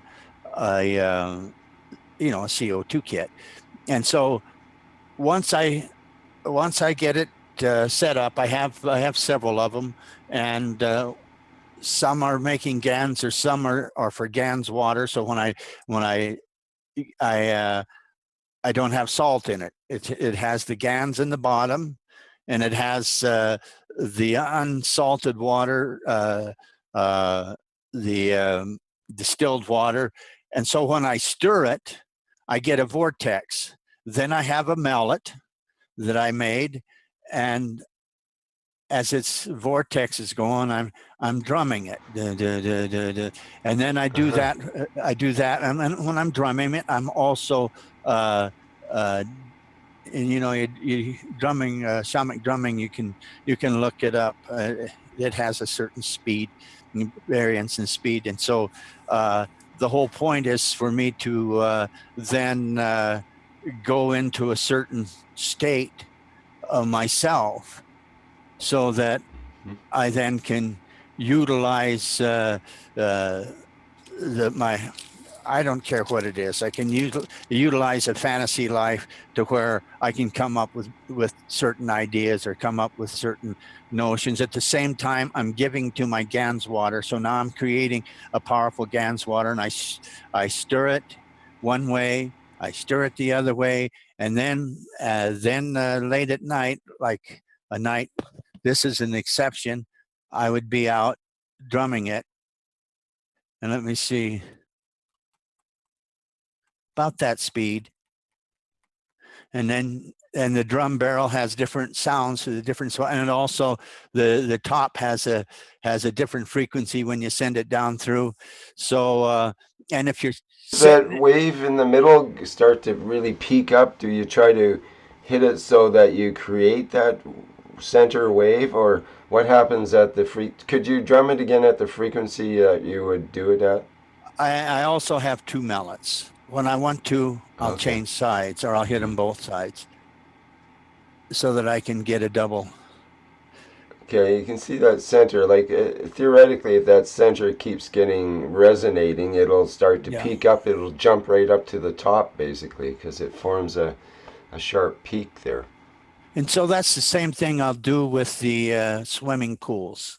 I'll use them for drumming, and then after a while, I should find some drummers that will want to come and drum. They sit around the outside of the pool and drum on the pool side, you mean? On the plastic on the pool, and on the because I'm looking at the fields in between. I mean, it's not just making the GANs, it's making the GANs water, it's making the fields. That's part of it. And the other thing that I'm after is finding 4 people who want to use their abilities to make the spaceship with their own intent. And that's a different kind of pool party, eh? And so that plasma pool party. And so that's my method. Once I have it set up and I have a drumming situation, I'm looking at it because these people are pretty far out, these drummers. So they're already out there. so I could probably catch them at a certain plasma frequency just right. That because I haven't given up on that 4-person spaceship. Right Just on.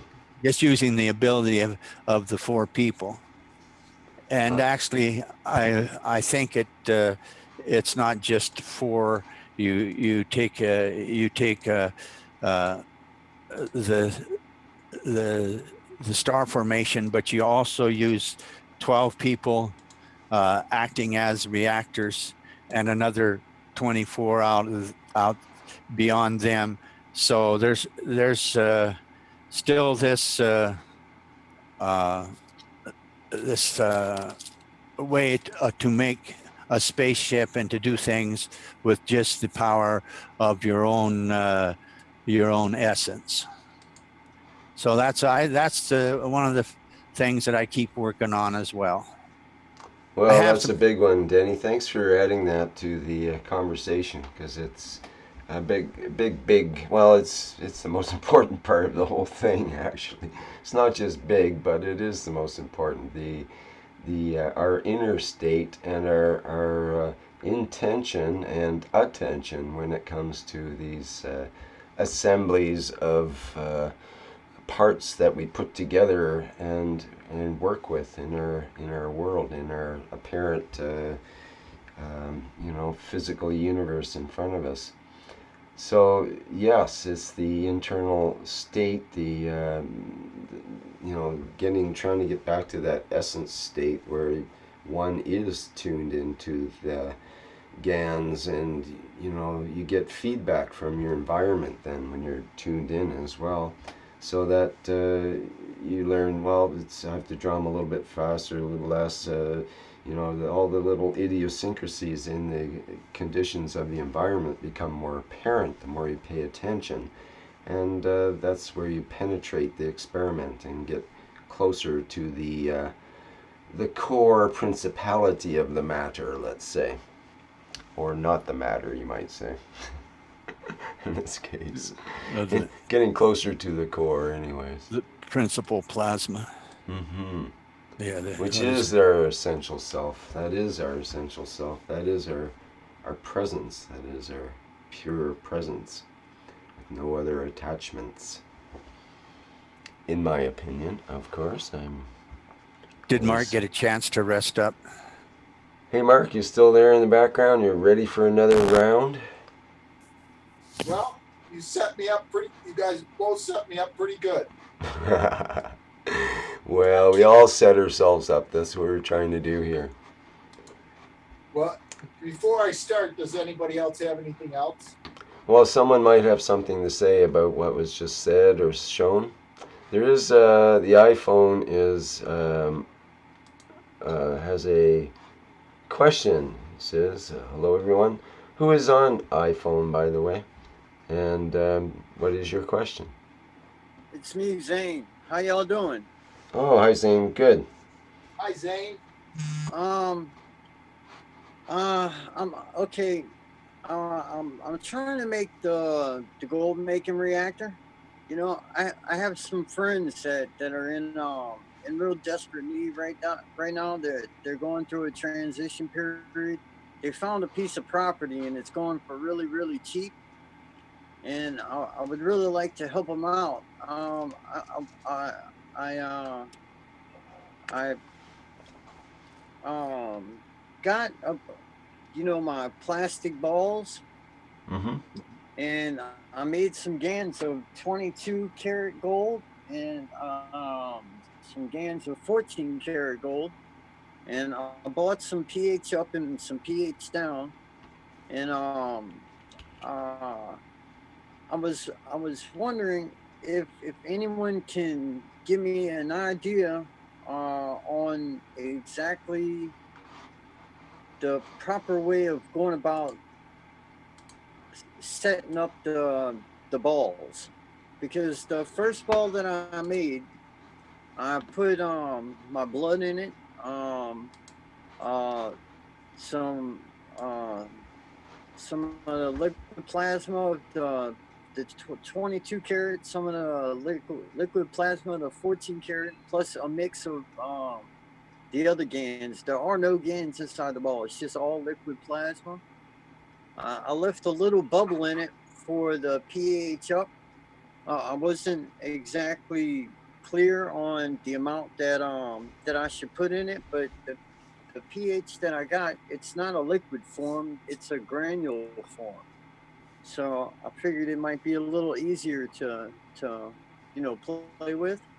And in doing so, I know that one of the ball reactors has to be of a high pH, and the other ball reactor has to be of a low pH, but of the opposite of the first.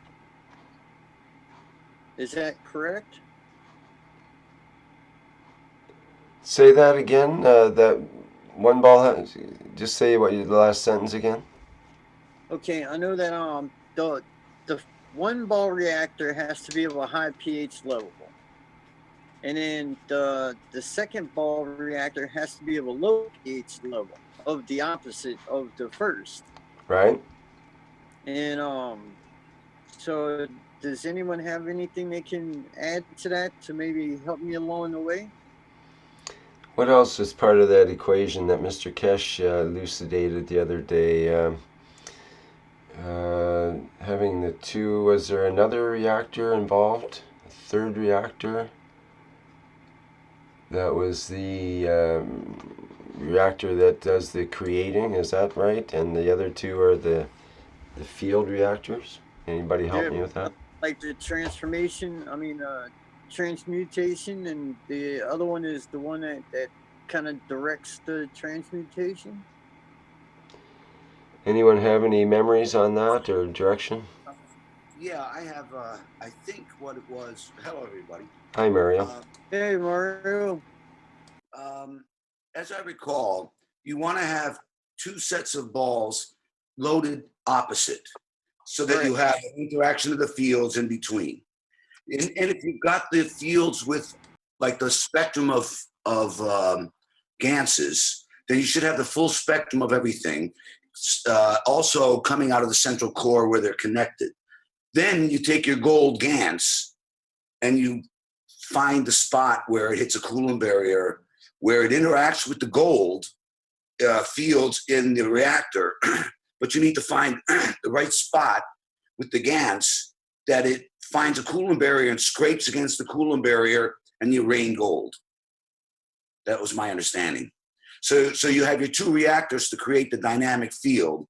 And then you take your gold GANs, you could take a piece of bread or a potato or a grapefruit or whatever, and should be able to find those fields. Those fields will lock, but you need to get the matter level. So you got to find the right spot where you're holding it in relation to the fields, where it scrapes against the fields. I think that's...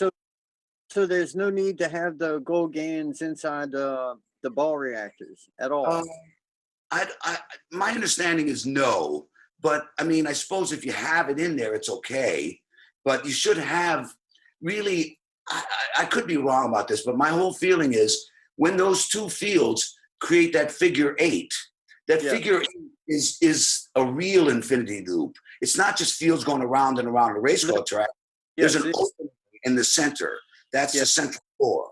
So that's going in and out. When those fields are going in and out, I think you have the full spectrum of everything in the universe. So, I mean, that's my understanding. You only need those fields to interact to open up the central core. And then you get your gold GANs and you find the right spot. You might have to position the two sets of balls the right way so that they're tighter or looser, and then, tweak it, so to speak, to find the sweet spot. And then you raining gold. Okay, all right. So I understand that. What about do they need to be spinning? Well, if you have the fields in the opposite, then the fields should be interacting like a figure eight. Right. So there's no need for it for any rotation at all, because it's going to create its own rotation through the fields. I think so. I mean, I would guess, yeah. That's the idea, that you don't need the motors. If you want to have physical motion, then you're going to have to spin the balls or do something else. That Dr. Gatua has already gotten it. He's already gotten motion, and it's perpetual. That ball, that water spins in that container all the time. So he's gotten perpetual motion, but that's a different way of doing it. He did it with just an interaction of the balls. Right. So I don't think you need the motors. Okay. All right. So I got it. I'm Yeah. sorry. I'm sorry. Go ahead, please. Well, I was going to say, I think that manually spinning the different balls is a way to control the fields for a flight reactor, so you can fly a spaceship with manual controls. Because otherwise, how do you control it? Well, You know? yeah. Well, Yeah, that's With your emotion. yes. well, that's the real way to do it. Yeah, sorry. Well, Yeah, what I understood from that was whenever Dr. Keshe was speaking along the lines of making the ball reactors and putting them in a liquid plasma, having the 3 ball reactors in a liquid plasma, and then having the 4th reactor with just CH3 in it rotating above those until they lock into position. And then once they lock into position, then there's no stopping it. Then we have motion and everything through our emotions because of the blood interaction with the fields, right? yeah. So I don't know why we're spinning them at 5,000 RPMs and all that stuff. It's about Yeah, I don't understand why anybody's spinning anything. It's crazy. Well, the idea originally with the spinning was about the so-called GANs ring that forms inside the balls. Like this one, you don't see it right now, but it used to have it on the sides here, and these balls actually do have them inside. If I could light one up, you might be able to see Right. inside that. Oh, that ring kind of fell off. The one in the back has a ring. You can, let me turn off my other light. Maybe you can see it here. No, the camera's too far away, Rick. Sorry, brother.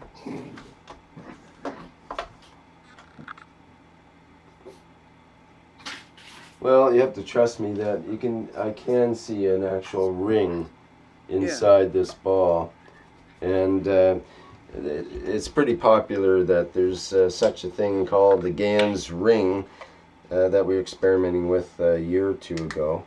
And that forms from anywhere from around 1,000 RPM or more. It'll start to form that ring in the ball. And then when you stop, if you stop slowly, then that ring stays. It can stay for forever, basically, or at least for days or weeks or whatever, just even after the ball comes to a stop. But then everything is sort of locked into place according to its gravitational weight. And so the heavier ganses will be at the very edges of the ball. Demonstration of the heavier ganses will be at the edge here, and then the lighter ganses in sort of a series of rings. So that was the idea of the spinning originally, but now we have the idea that you just have a ball of GANs and another ball of GANs, and the interaction creates the flow, creates the spin, in effect, of the, maybe we're not looking, maybe we don't need to look for a macro flow where we actually see the thing spinning. Maybe it's the actual, on a micro or rather nano level, that the actual monoatomic materials are spinning at high speeds, and we can't see that normally because it doesn't manifest. No, I feel it. I know it's working. I don't need to see it to believe it. Yeah. Mr. Armin, are you there? Yes. Have you tested the gold theory yet, sir? No. No. No interest for me. Yeah. Well, I know I could use a little help, and I know a lot of people that could use a little help also, and I would really love to be able to help them. Just have an understanding how you load your reactors. If you have a gold GANs and just one core, even to rotate, you create a demand for it. Even you don't need to rotation, but still we are in that phase that we are rotating to see it, to explain it, you know, so you can put it in a rotation. But it's your desire. That's And there's a saying that like attracts like, and you know, you can have a small bit of gold, and if you put your attention on that, it will tend to attract other pieces of gold to it. So you'll tend to run into gold perhaps in your life once you've focused on that. But it's a similar thing perhaps with the reactors, where if you really focus on it, on what you're trying to create, and your wish is true, like in your case, for example, Zane, you want to, you know, well, for yourself, but also you want to get this gold to help others so that they can, you know, get this piece of land and live, you know, without being hassled or whatever, to have a better life, essentially, for others. And that's a pretty good intention to have in terms of trying to do this sort of thing. One's personal intention is, you know, for stuff for oneself may be sort of a selfish way to look at it. But if you can do things for others, I think you really got it nailed there. May they be golden nails. So, Mr. Orman, I have a 88 millimeter ball. I got a 50 and a 30, and the 30 is the one that I loaded with a mix of GANs, just the liquid plasma and the gold and my blood. Can you guide me through the rest of the other two? What I should fill them with? A mixture. Your two balls that you are rotating, it's a mixture of fields. It's not only gold. Right. It's a mixture of plasmas that, you know, when you present a gold in a third reactor, then you create a demand. So if you're mixing your balls, you know, GANs into the center ball and outside ball, you have three balls, correct? But Well, 80 millimeter is too big. How are you going to rotate those? the 80, the 50 goes inside the 80, and the 30 is inside the 50. It's three balls. Yeah, but you know, the ratio is too huge. After 50, you have 80. The balls that you know, it's 30 millimeter, 40 millimeter, and you know, let's say 50 millimeter. This fits perfect together. Can I show you? Sure, you can. Yeah, give me 1 second.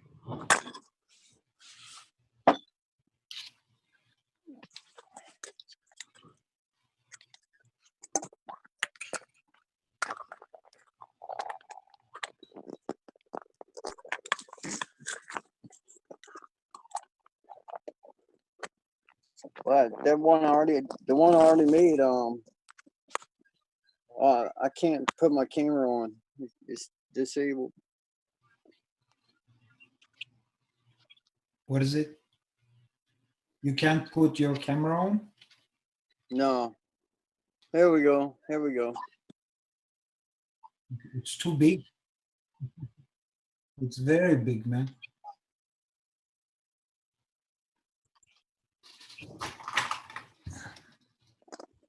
The one in the center is already loaded. Yeah. It's got some love in it too, man. It seems like it really wants to do something.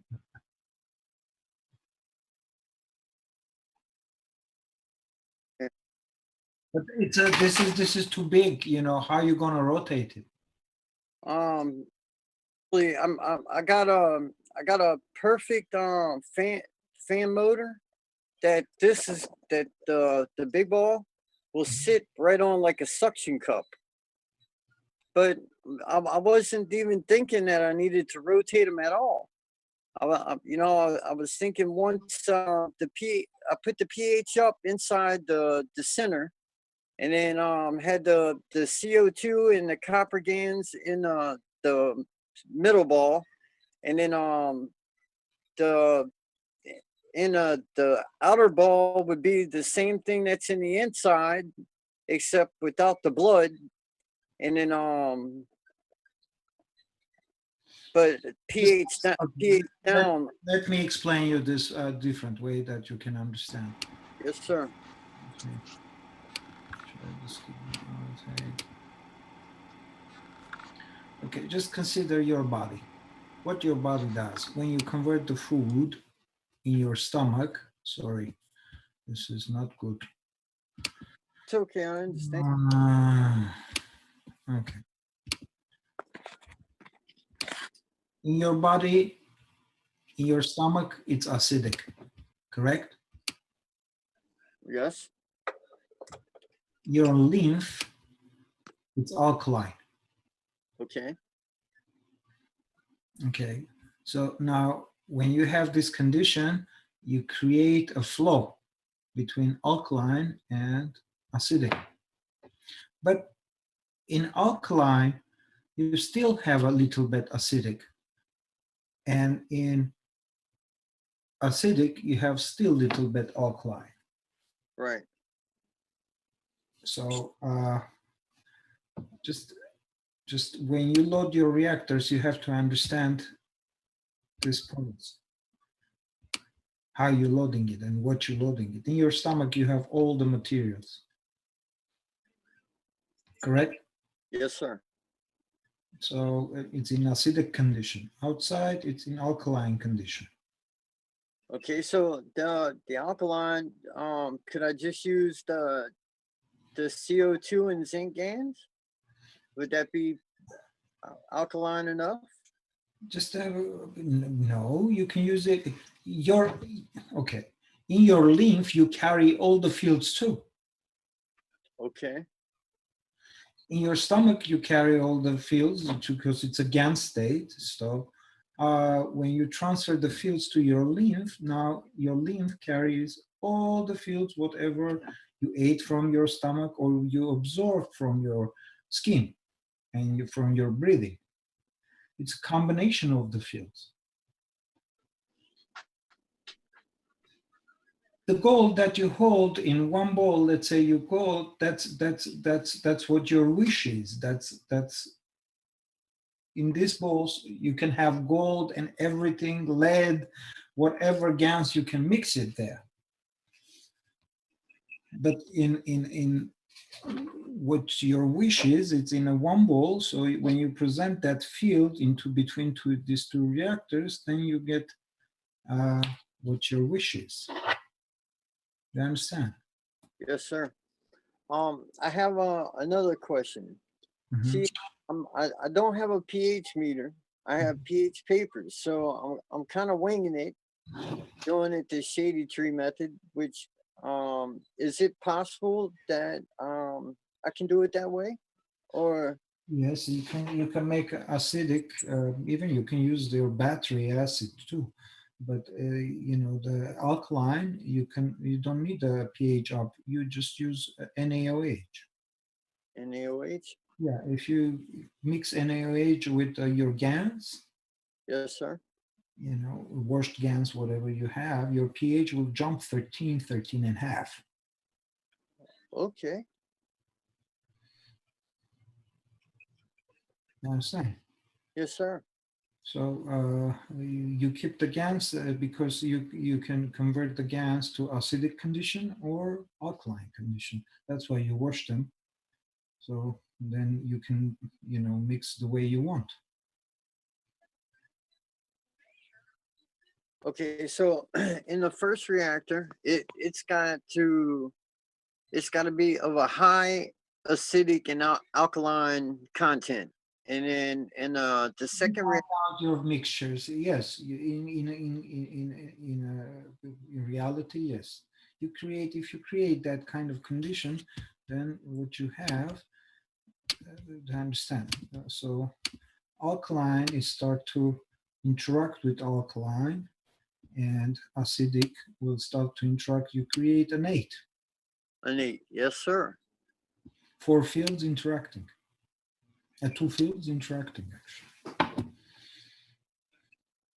And then another reactor that of a lower alkaline and acidic. No, higher alkaline. Both reactors higher? No. Yes.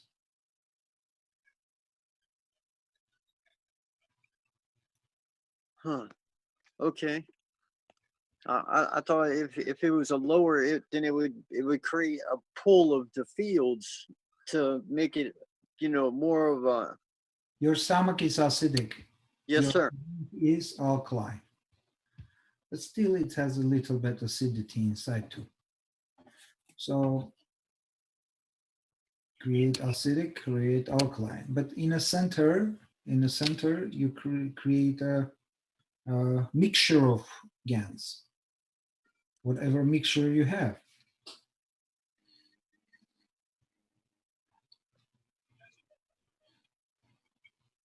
Yeah, I have a crazy mixture. Why it's crazy?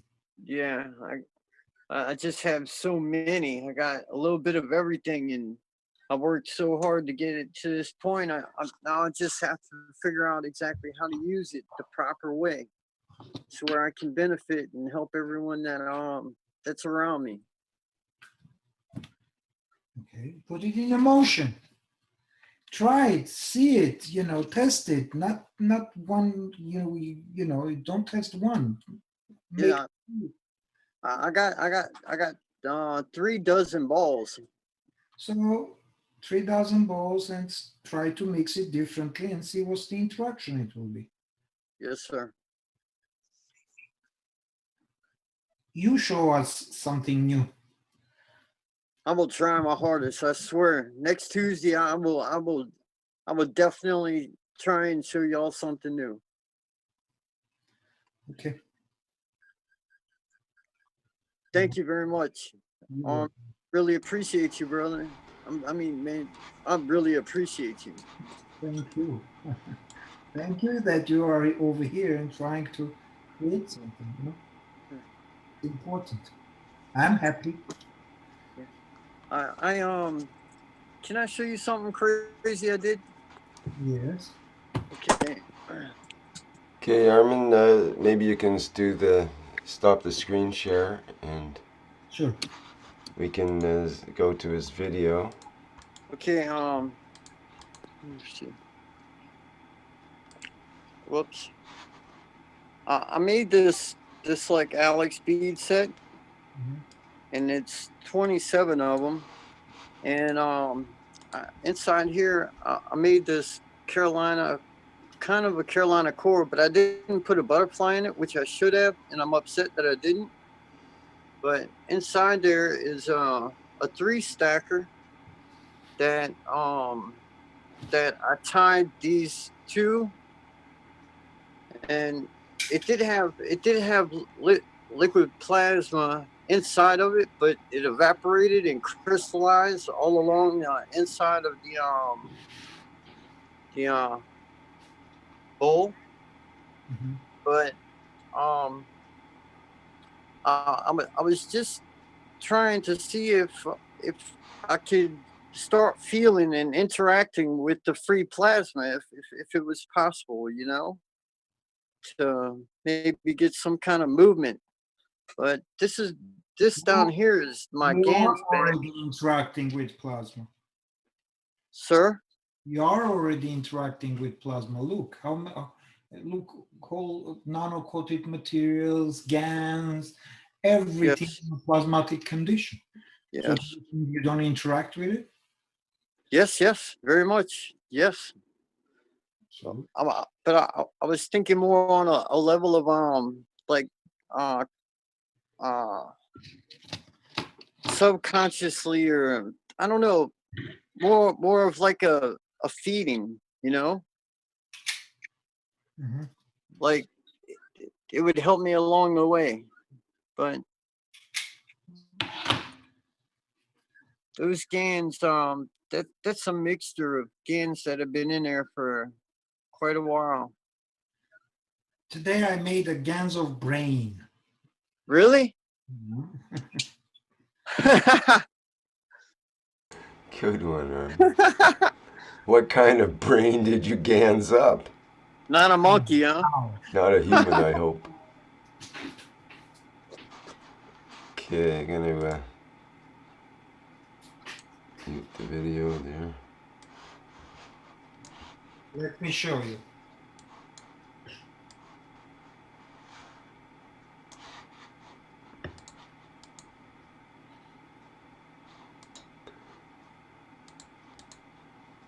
Just let me get that up here, Armin. Just hold it there 1 second. Okay, good.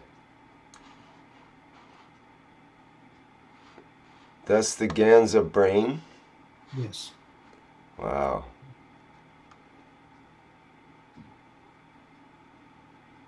What what It's is what does it look like to you at the bottom? It looks kind of like sort of white crystalline or yes, gelatin. whitish. It's all whitish. Uh-huh.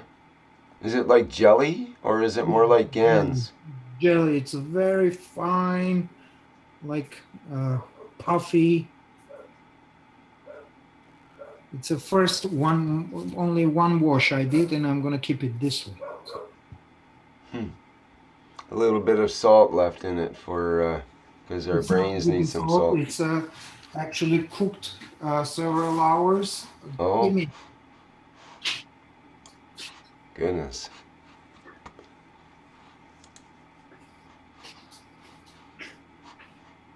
It's cooked several hours, and after that, you know, I smashed it in a very tiny, like a puree.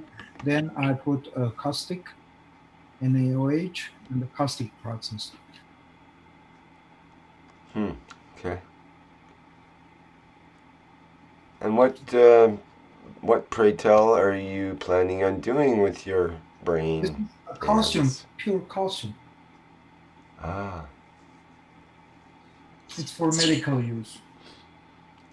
it's funny you mentioned calcium. I bought some calcium carbonate today, which is actually very cheap. They use it as an antacid, and I wanted to make some uh,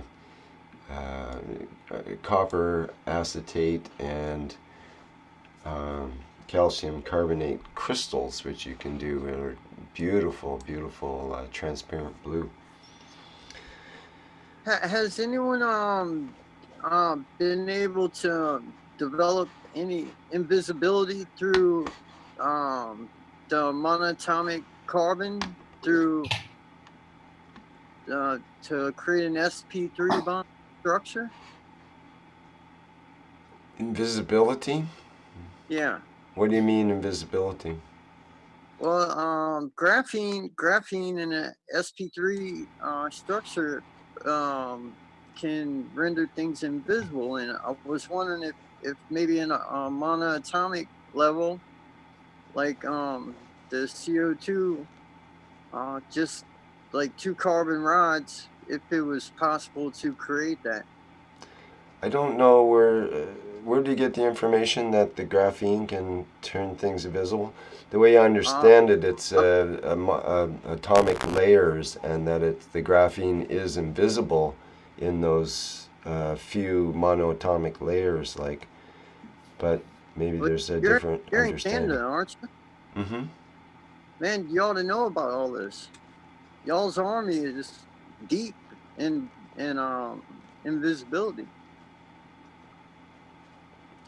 Okay, well, you mean making things black, going in, making blackness and that kind of invisibility with the No, graphene, where where it it's bends light.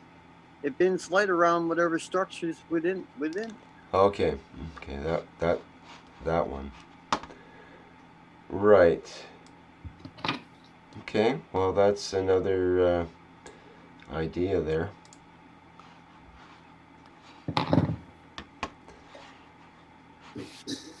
Okay, guys, I gotta go. Thank you very much, Rick. Thanks, everybody. Thank you, Armin. Thank you for your vital information there. I thought it was very timely and appropriate. So thanks a lot. Thank you, Armin. You're welcome, guys. Appreciate you, brother. You're welcome. Thanks, Armin. You're welcome, guys. Have a great day. You too.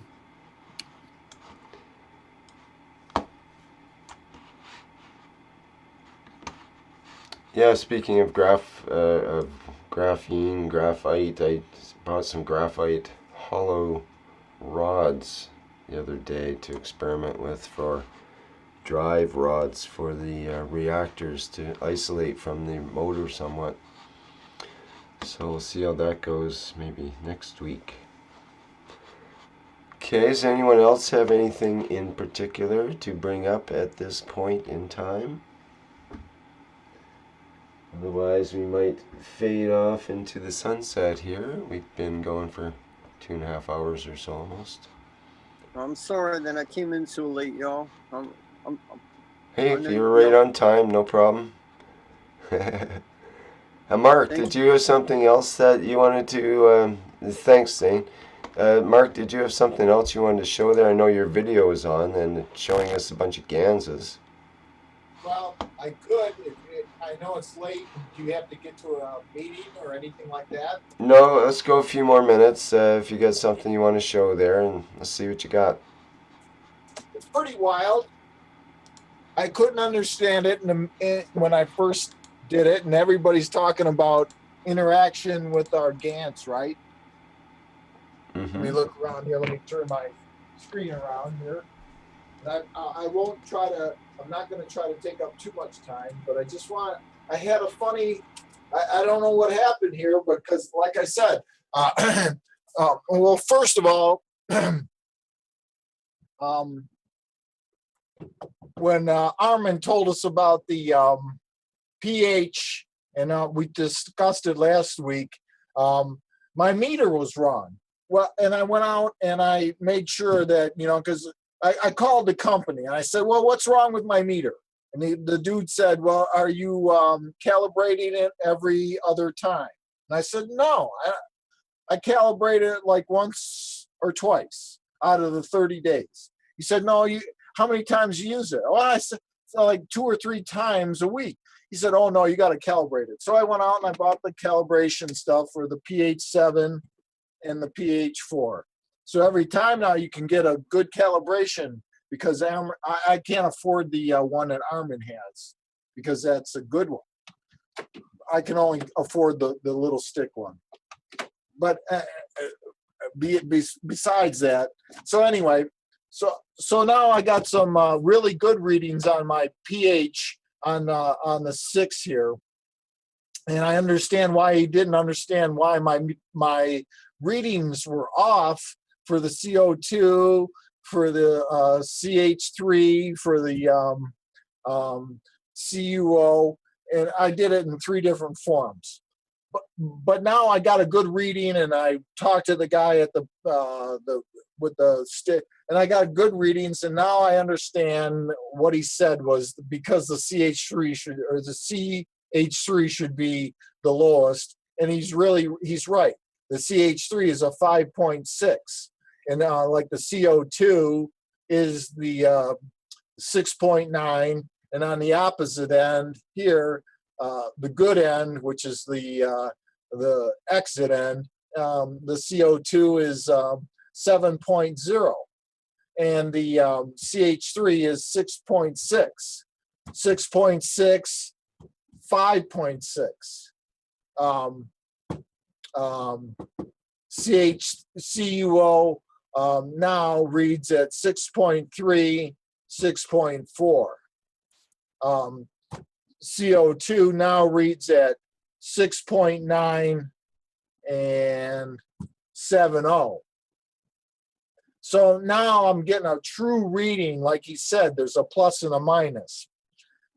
So I'm playing around today. So anyway, with the blood introduced and the motion, and should we get motion out of this, or should we get motion out of what we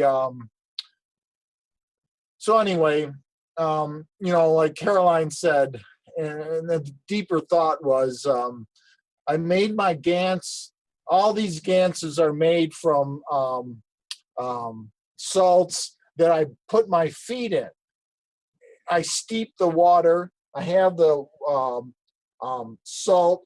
What I did was I got the water as hot as it could be. I put the Himalayan salt in, put my feet in it, and I just let it sit for 30 days. And this is how I made my GANs. And that's why I thought this experiment couldn't be easy for people, because you'd have to go through all this in order to make it work.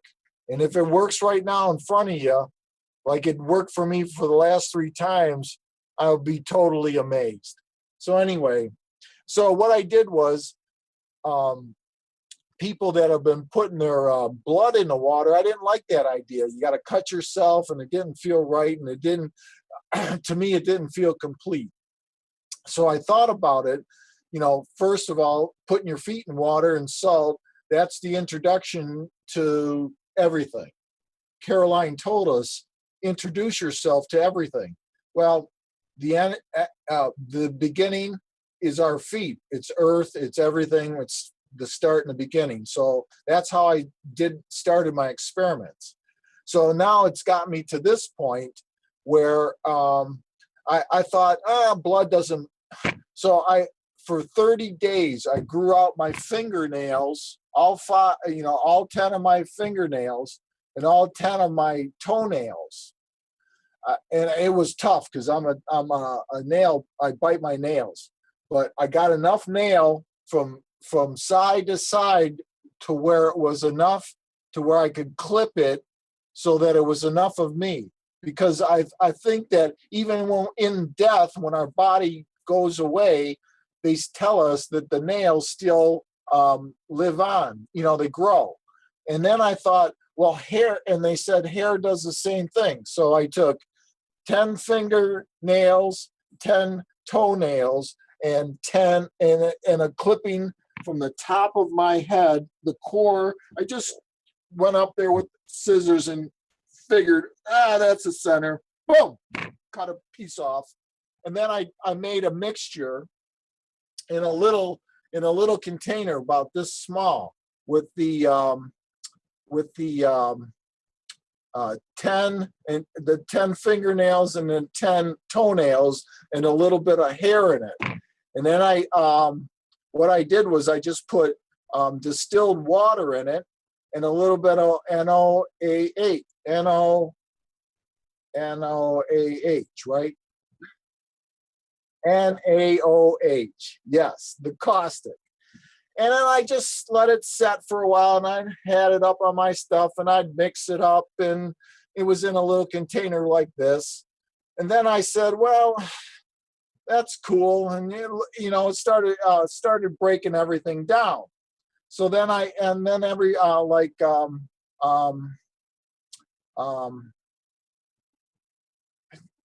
from France, Rick,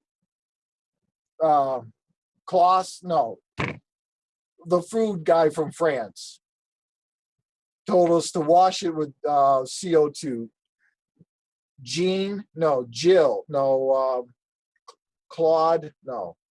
The French, he's the French guy that, am I still on?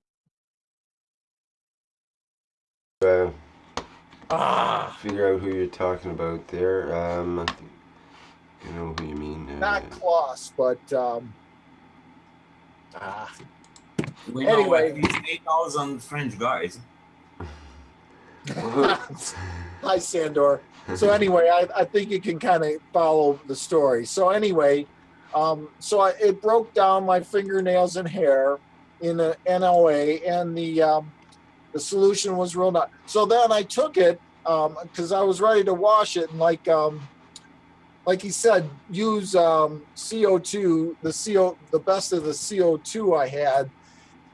Now I don't want to I touch think you're talking about Jackie, perhaps, eh? Jackie. Okay. I'm sorry, Jackie. I'm so sorry, Jackie. That's who I'm talking about. Right on. Yep.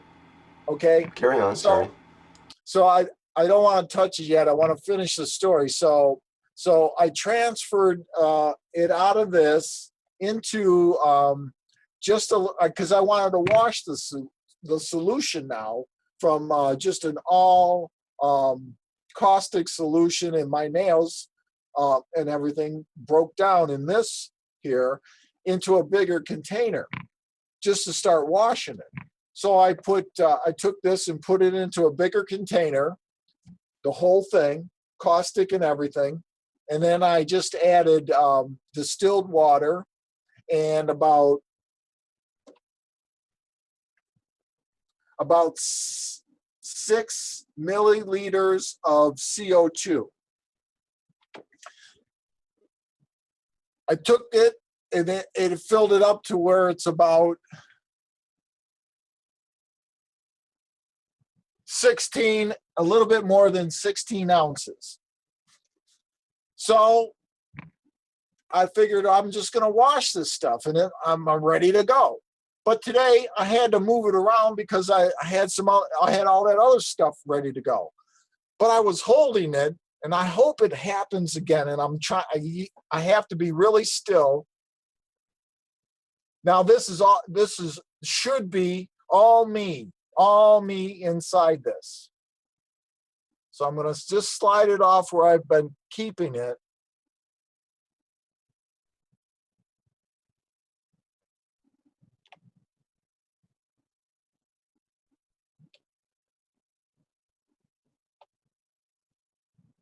Can you see it? Light there. It's hard to see. Maybe less light would work better. Less light. It's already started. What do you see there? From the bottom of the GANs, it's shooting to the top. Now I'm starting to move it, and it's already doing it. It's having a reaction from my hand, from my thumb to the top. Let me just turn around and look. Because it's going to keep on doing it. I know it is. Yeah, that's better there. We can see a little better. Okay. See a little bit of the CO2 that's already on the top?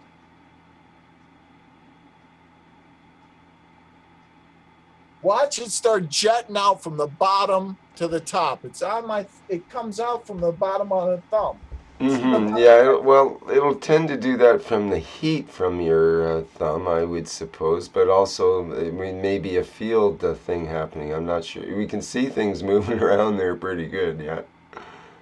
Like sort of a jet going up to the top, eh? Watch it get real thick. It's gathering around the bottom of my thumb.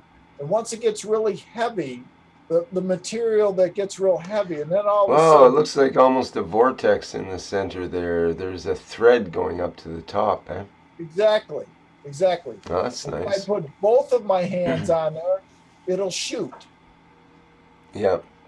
But what if you put a light bulb, put it over a hot surface like a light bulb or something? It'll do the same thing, correct? I don't know. I never did that. Okay, well that'd be one thing to try. Because the question would be, can you isolate whether it's a heat-related incident or is it a field-related incident? Is it strictly heat from, you could put, I don't know, flashlight or over a candle flame or over a lighter? Okay. What about if I put a dimming magnet under it? I don't know what that would do. I don't know either. You want me to try it? Where are they? Here they are. Could, but I was more interested in the heat thing in a way. But no, do the magnet. That's good, please. I'd like to see that too. I've always had a hard time getting the magnet to affect the GANs from the outside, but maybe some will. No effect. Now, if that magnet was heated up to the same temperature as your body or more, maybe I it got a would. light here.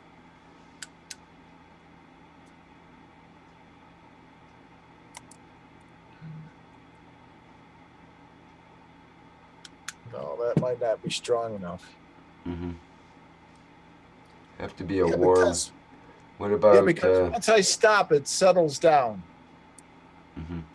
And Like if once you I put put, my do you have a lighter or a candle or something like that you could hold not too close, but close enough to warm it up a little bit on the bottom and see if that would affect it? well, I have a lighter, but if Probably I don't. burn it, this Well, is you my don't want to burn it. You don't want to boil your GANs either. But no. I thought maybe a few inches underneath it would have about the same body temperature. Yeah, something like a light bulb would be good. Yeah, I'm just wondering. Let me think how I could get this off the wall. Well, wait a minute. Wait a minute. Just hold on 1 second. Let me see if I can get this one off. Where this is what it's all about, right? We Sure, don't. I'm interested in this phenomenon, but I'm aware that colloids and ganses and stuff can make movement with So we heat. just you might think that it's just the heat from my thumb that's making that move. Right. Yeah. And if we I add want more, you to I want you to prove it to me that it isn't. okay, hold on, hold on. I got my gun out. I'm taking stuff apart just to see if we we we can hear get this. we hear the action and our Okay, mind hold is on, racing. because I know we don't have much time. Come on. There's the test with the heat, but there's also a test. Place your hand on the bottom, place the other hand on the top, and see if it will react to your will. It does. Can you force it back down, you mean, or something, John? Is that what you mean? Or Well, or get it to make a specific shape, or get it to turn in a left-hand spiral, or just tell you the lottery numbers or something? Something concentrate the significant. energy between the palms of your hands Mm-hmm. and imagine Yeah. a vortex in there, and see if it'll match the vortex. Mm-hmm. Just Yeah. simple stuff like that. Hey Yeah. Rick, Hello?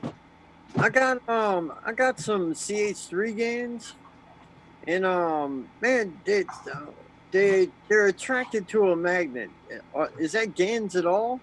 Well, what part's attracted to the magnet? When you put it on the side of the GANs jar, do you No, see black uh, stuff or do you yeah, see red stuff? I put the whole magnet inside Mm-hmm. the container because I wanted to see what would happen, Mm-hmm. and it just attracted right to it. And whenever I pulled it up, it was like a big goop on it, Of what color? black. Yeah, well, the black will be the material, more physicality stuff from the metal, whereas the So, GANs itself won't usually be black. It'll be the red or brown color. so So it's I probably time to change the material that I'm using and start over, huh? well, I found that my GANs, my CH3 GANs, I thought it was quite pure, but when I put a magnet to it, it did have some black stuff, and I pulled it up the side of the glass that the CH3 was in, and I could see that was pulling only on the black and maybe some of the red particles, but it was mostly the red would stay on the bottom, and the black would be pulled up the side with the magnet. So you could try that and. Clarify on that, whether it's just the black or there's some of the red that might be attracted too. Okay. And he look, I'm on my last copper GANs production.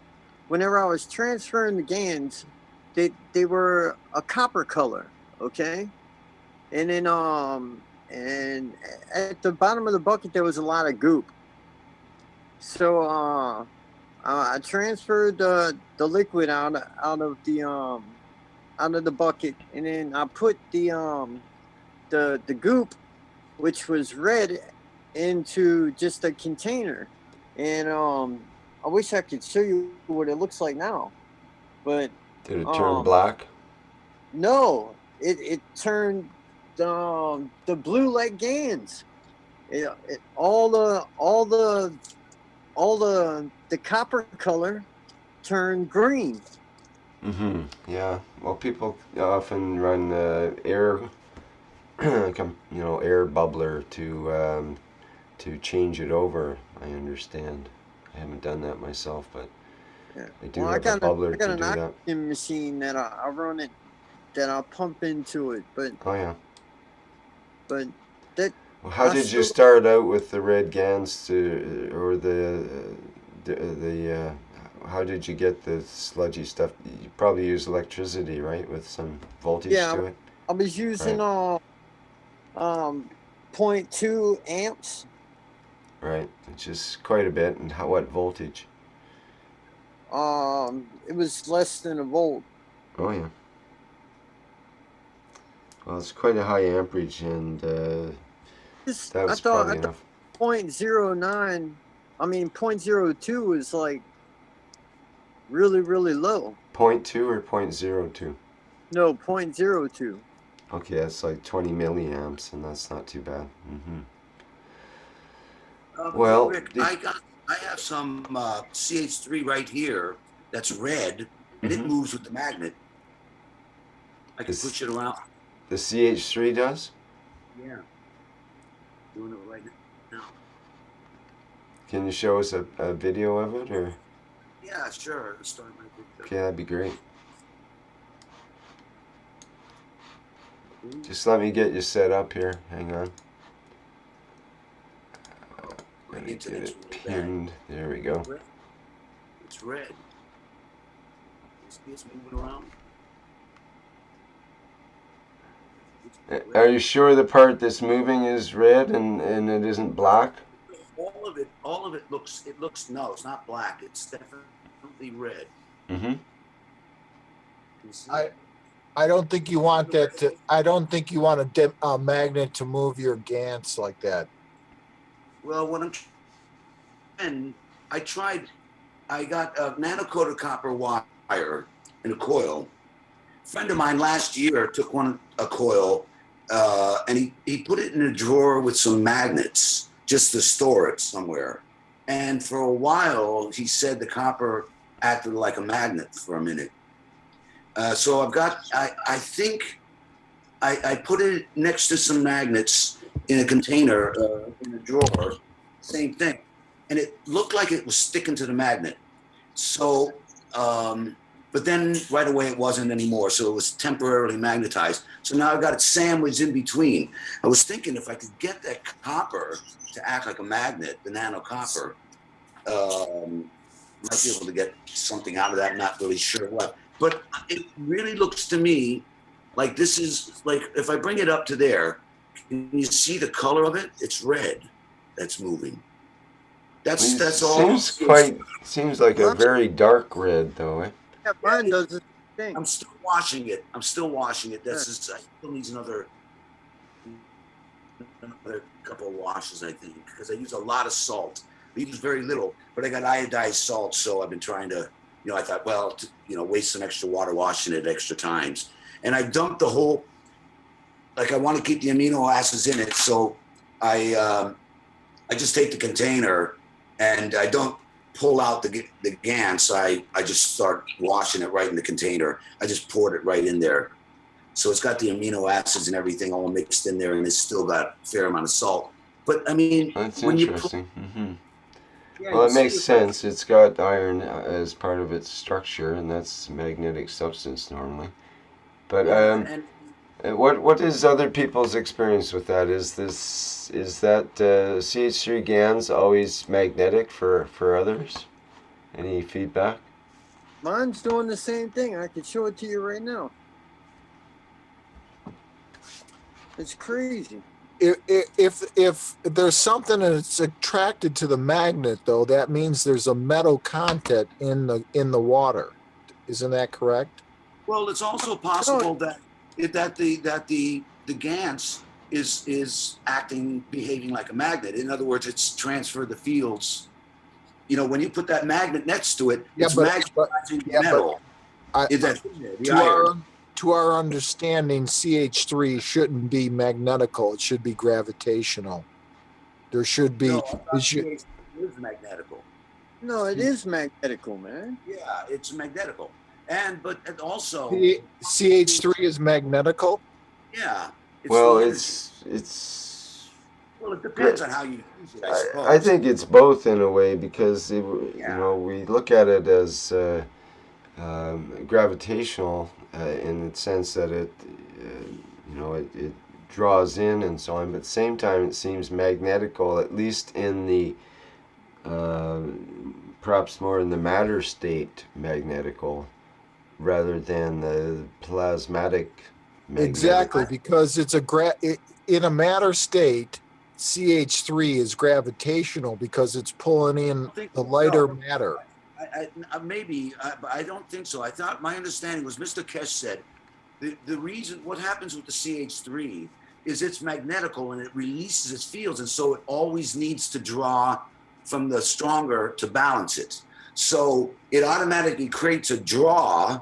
Yes, you're answering your own question. Is it's a draw because it's gravitational. It's pulling everything that's lighter into it.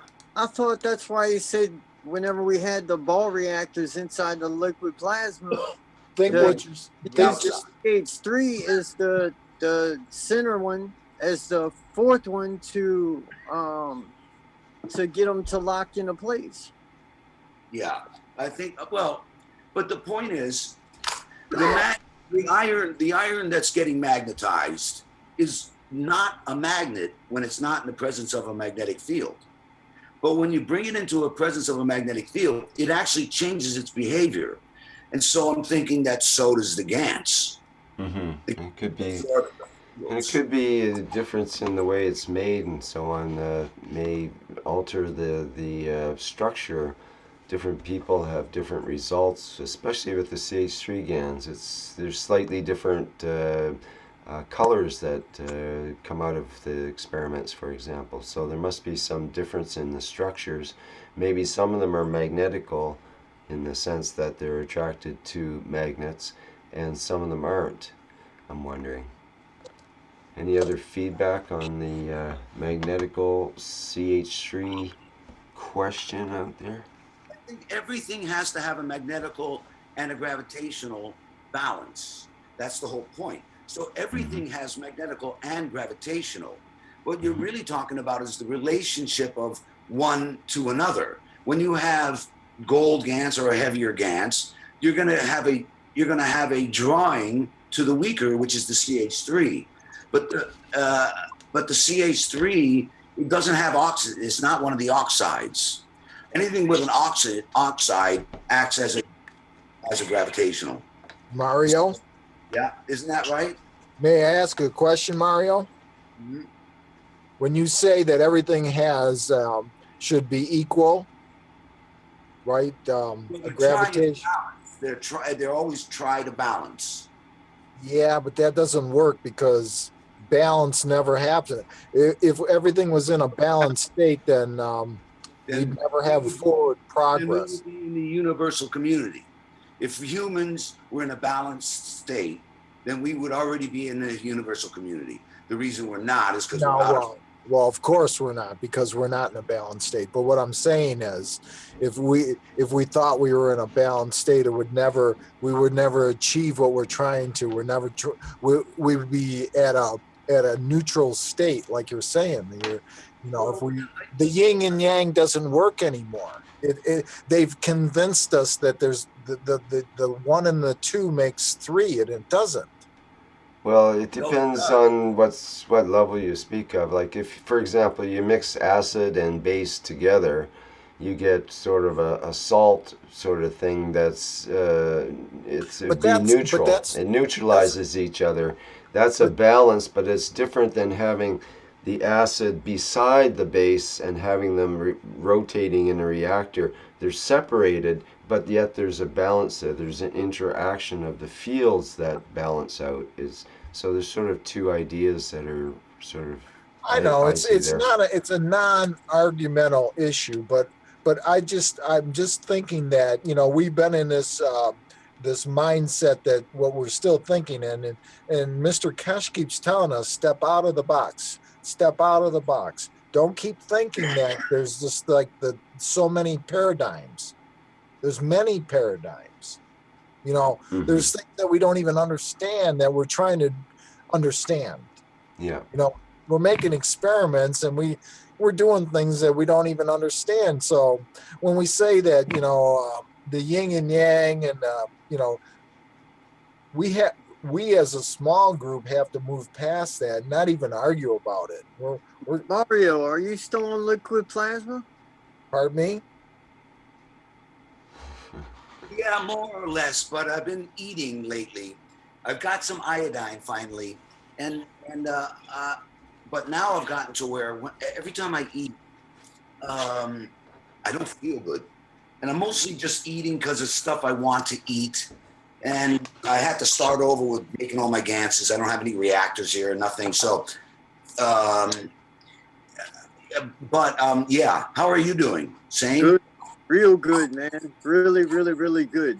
It's a great feeling, isn't it? Yes, man. You know, I got lost. I got lost for about a week. I don't know what happened. It was like I was disconnected or something. And you mean you were eating? No. I mean, I was on the liquid plasma. It's just my mind said it. It was like I fell back or something. I just couldn't. I couldn't find my place. I don't know if that makes any sense, but yeah, it's to me, I think it's about perceptions. Like that flower of life, everything I studied about that understanding of the way the universe works is so different, bizarrely different than with no Star Trek universe. There is no going to other planets. There's going through the center of the Earth. There's going up and down out layers. That's such a different understanding of everything. yeah. Hello, Murray? I think we lost your audio there. Or is it mine? Yeah, I got muted there. I think it's like we're waking up out of a dream and you're coming out of it a little bit. I think we're being magnetized by these chances and stuff. Our behavior is little by little changing. Living on the liquid plasma, first of all, the not eating, I mean, you use 80% of the energy of your body's overall energy to digest food, which is only giving you 20% of the energy you need. You know, not eating, man, it's so gives you more energy. It's liberating. Yes, very, very, very good word. I've just stopped eating for 4 days as well. I'm on a liquid diet of my lemon juice, because I have to for rebuilding my insides. Okay, don't melt your bottom there. What do you got there, Mark? Is it moving or no? Yes, it's moving with the heat. Oh, yeah. So now what do you think? Well, it's what could be called convection currents, but there's more to it than that with our human fields. Hey, Rick, can I ask you a question? Mm-hmm. Okay, man, I experimented with hydrogen peroxide, the 90%. The stuff that 90% hydrogen peroxide? If you get it on you, You mean like it'll exfoliate your skin really fast. Yeah, imagine. Mm-hmm. It's really, really bad stuff. Yeah. But whenever I started working with making graphene, I used that process to try and create, better and sheets. But anyways, I had put a few drops into some GANs, and man, they started moving really fast. And I mean, it was like almost like they were dynamic. But well, that's an interesting point, and it could be that in any material that has any sort of non-symmetry to it, like the GANs probably aren't a total monoatomic, symmetrical, round kind of thing. It might have some sort of tail on it, and that tail will respond to a heavy acid, heavy base, or hydrogen peroxide is a strong oxidant, and can make it propelled. I've been reading a bit about that. There's a whole science behind that now. They want to propel little particles through microcapillaries, and to do that, they put certain chemicals in, and they swim along. What are you showing there, Mark? We see a little mini vortex happening. Well, I'm just holding it. Yeah. So your thumb area, is that starting to affect it there, or is it still responding to the heat from the bulb? It's my thumb. Mm-hmm. And it just reacts right where the point of where my thumb is at. Does it do it as good with the thumb as with the bulb, or is it definitely a heat thing, or is it more than just the heat from your thumb? Rick, I could not tell you. Well, you soaked it. You soaked your feet in that water before you made your GANs, right? Watch. Look at it go. Look at, there's several vortexes right now. Yeah, right. Mm-hmm. See it? Yeah. Nice. And it's making, at least on the top, no matter what, it's got to be making some sort of amino acid.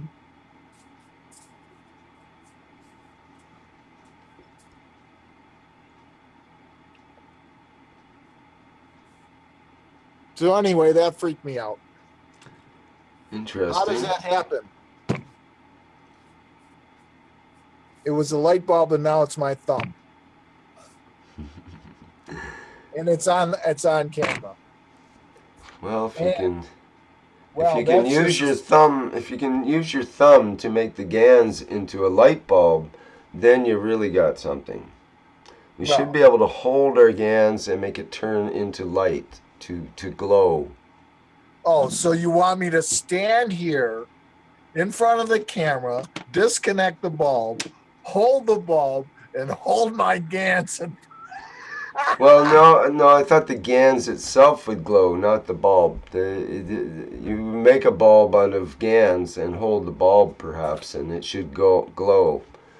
You know, if you get everything right. So just the fields between your hands, creating if we've talked about how we can create fields between our hands and actually create light between our hands with enough focus and concentration, and I've heard of teachers explaining about that and so on.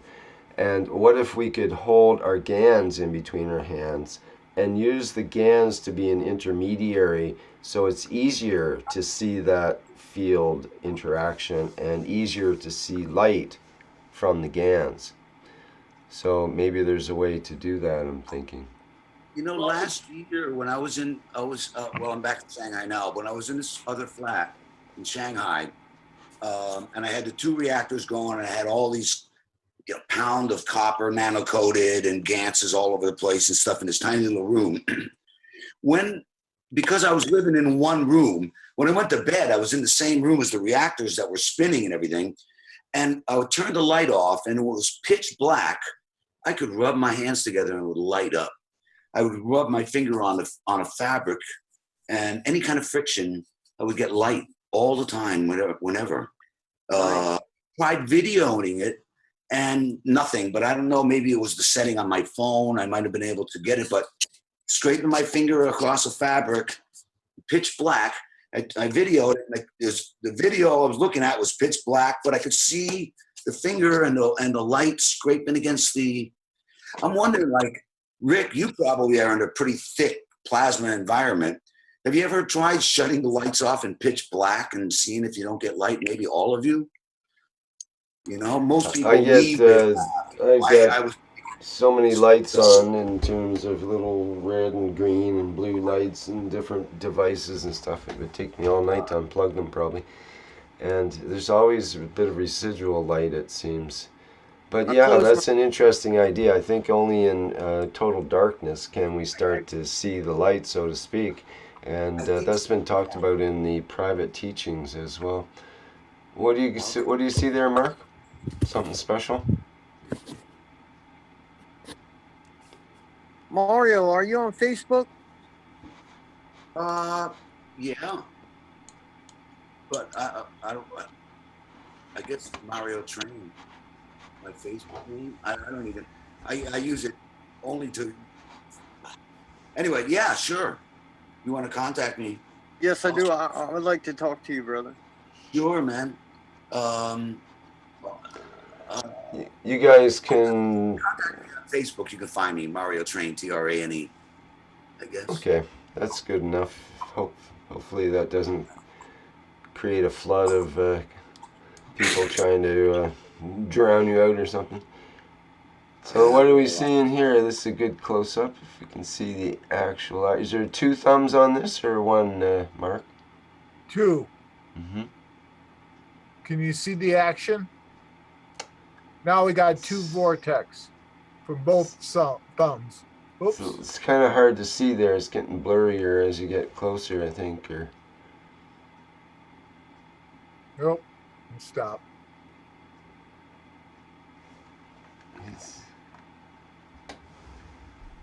There. Tell me when. No, it's just a little hard to see there right now.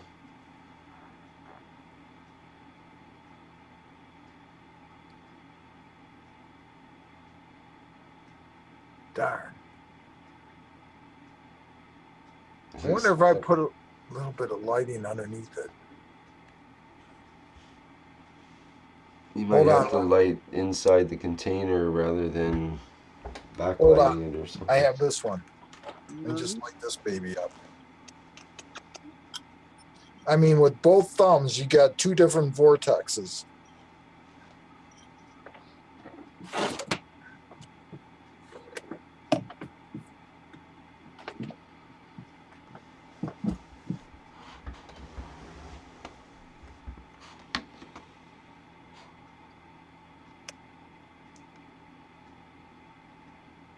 No. Clear? Is it a little clearer now? You can see the air streaming in through the radial inlet ports.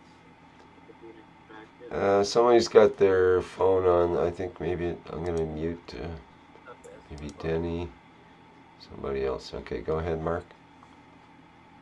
Does it look better now that I put the light underneath?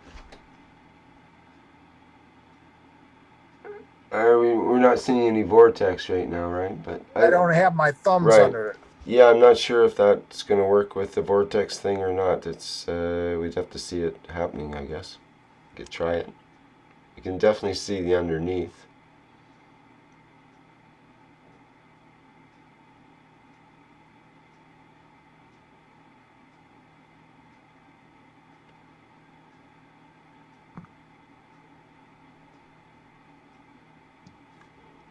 We see mostly the grainy side of the container rather than the bottom right now. It has to be tilted a little bit. Here we go.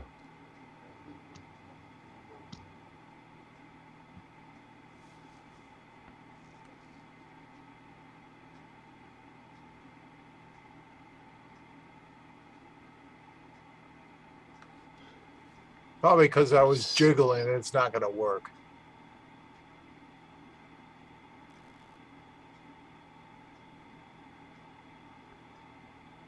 It might help too if maybe the fluid was cool to start with and there's a big gradient when you put your thumb on. And now that you've heated it with the bulb and your thumb and so on, maybe the fluid's warmer and it doesn't react as quickly. Not as much of a gradient as before. Okay. Well, but it's very interesting. We carry on, right? Yeah, it's it ties in actually with something that I was looking at earlier today, which is speed of electrons and other charged particles, and especially in a vacuum. And how speed is related to temperature, and they're basically the same thing.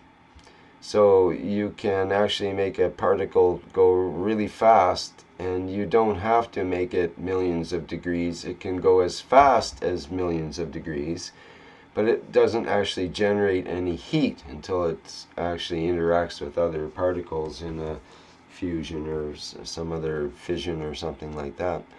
So it's kind of ties into what you're doing there in a strange sort of way, that this heat is translated into motion. So we see the gradient. The gradient causes these GANs particles to pretty rapidly, rise toward the top, to go up, head for anything other than gravity. They achieve levity essentially, and through heat. And we can also do, I've also seen a similar thing with a video recently with the reactors rotating, 3 reactors, and you stop the outer one and the inner ones are still spinning. There's a vortex in there that looks very similar, and it'll be a wispy kind of very thin tendril thing that's that stays there quite predominantly. So one way is to induce the motion to get the motion, and the other way is to use heat to get the motion. So that's interesting. It's the heat is interaction of fields. It's infrared heat fields, the waves of infrared heat and so on. So it's definitely a way to interact with the GANs, no doubt about it. GANs with the hands. Well, it's a fun experiment, and like I said, I I made sure that it was a part of me, and I think everybody. That's where like people that want to try to do it to get connected. The best way to get connected is to do some things. It might take a little longer, a little bit more time to connect yourself with certain things, certain aspects of this technology. And the more you're connected, the easier it'll be for you to understand it. Mm-hmm. True. Right on. I think we'd better wind things up here. It's been over 3 hours now, so. Well, I'd like thank to you, keep it down. everybody. I really appreciate it. And if there's anything I could do, Rick, to if you need me to help and present or show or whatever, I'm more than glad to help. Right. Well, we need to come up with some sort of little presentation for the Knowledge Seekers Workshop. Would be great. And usually I have to show Mr. Keshe what's going to be presented or something, or just make sure it's okay. And I think this would be a good one to show your structures there, perhaps, which is kind of nice, and your ideas on those, and anything else you might want to put together, or any breakthroughs you might happen to have in the next day or two. Well, I'm still working on stuff, and like I said, I condition stuff, and the structures are nice. And like I said, if we have any questions about stuff, I'm sure I'd be more than glad to let them look at it, talk about it. If anybody has any questions about it, I'd be more than glad to help. I'm just a guy in Michigan. I don't know how it came to this point, but I'm at this point and I'm not scared anymore. And I'm be more than glad to talk to anybody and share whatever little bits of information I have rolling around in my head like everybody else. Right on. That's the whole idea, sharing. So thanks, Mark. Okay. Alrighty. I think end things for now. And is there any other last questions or comments that anybody wanted to get in before we end?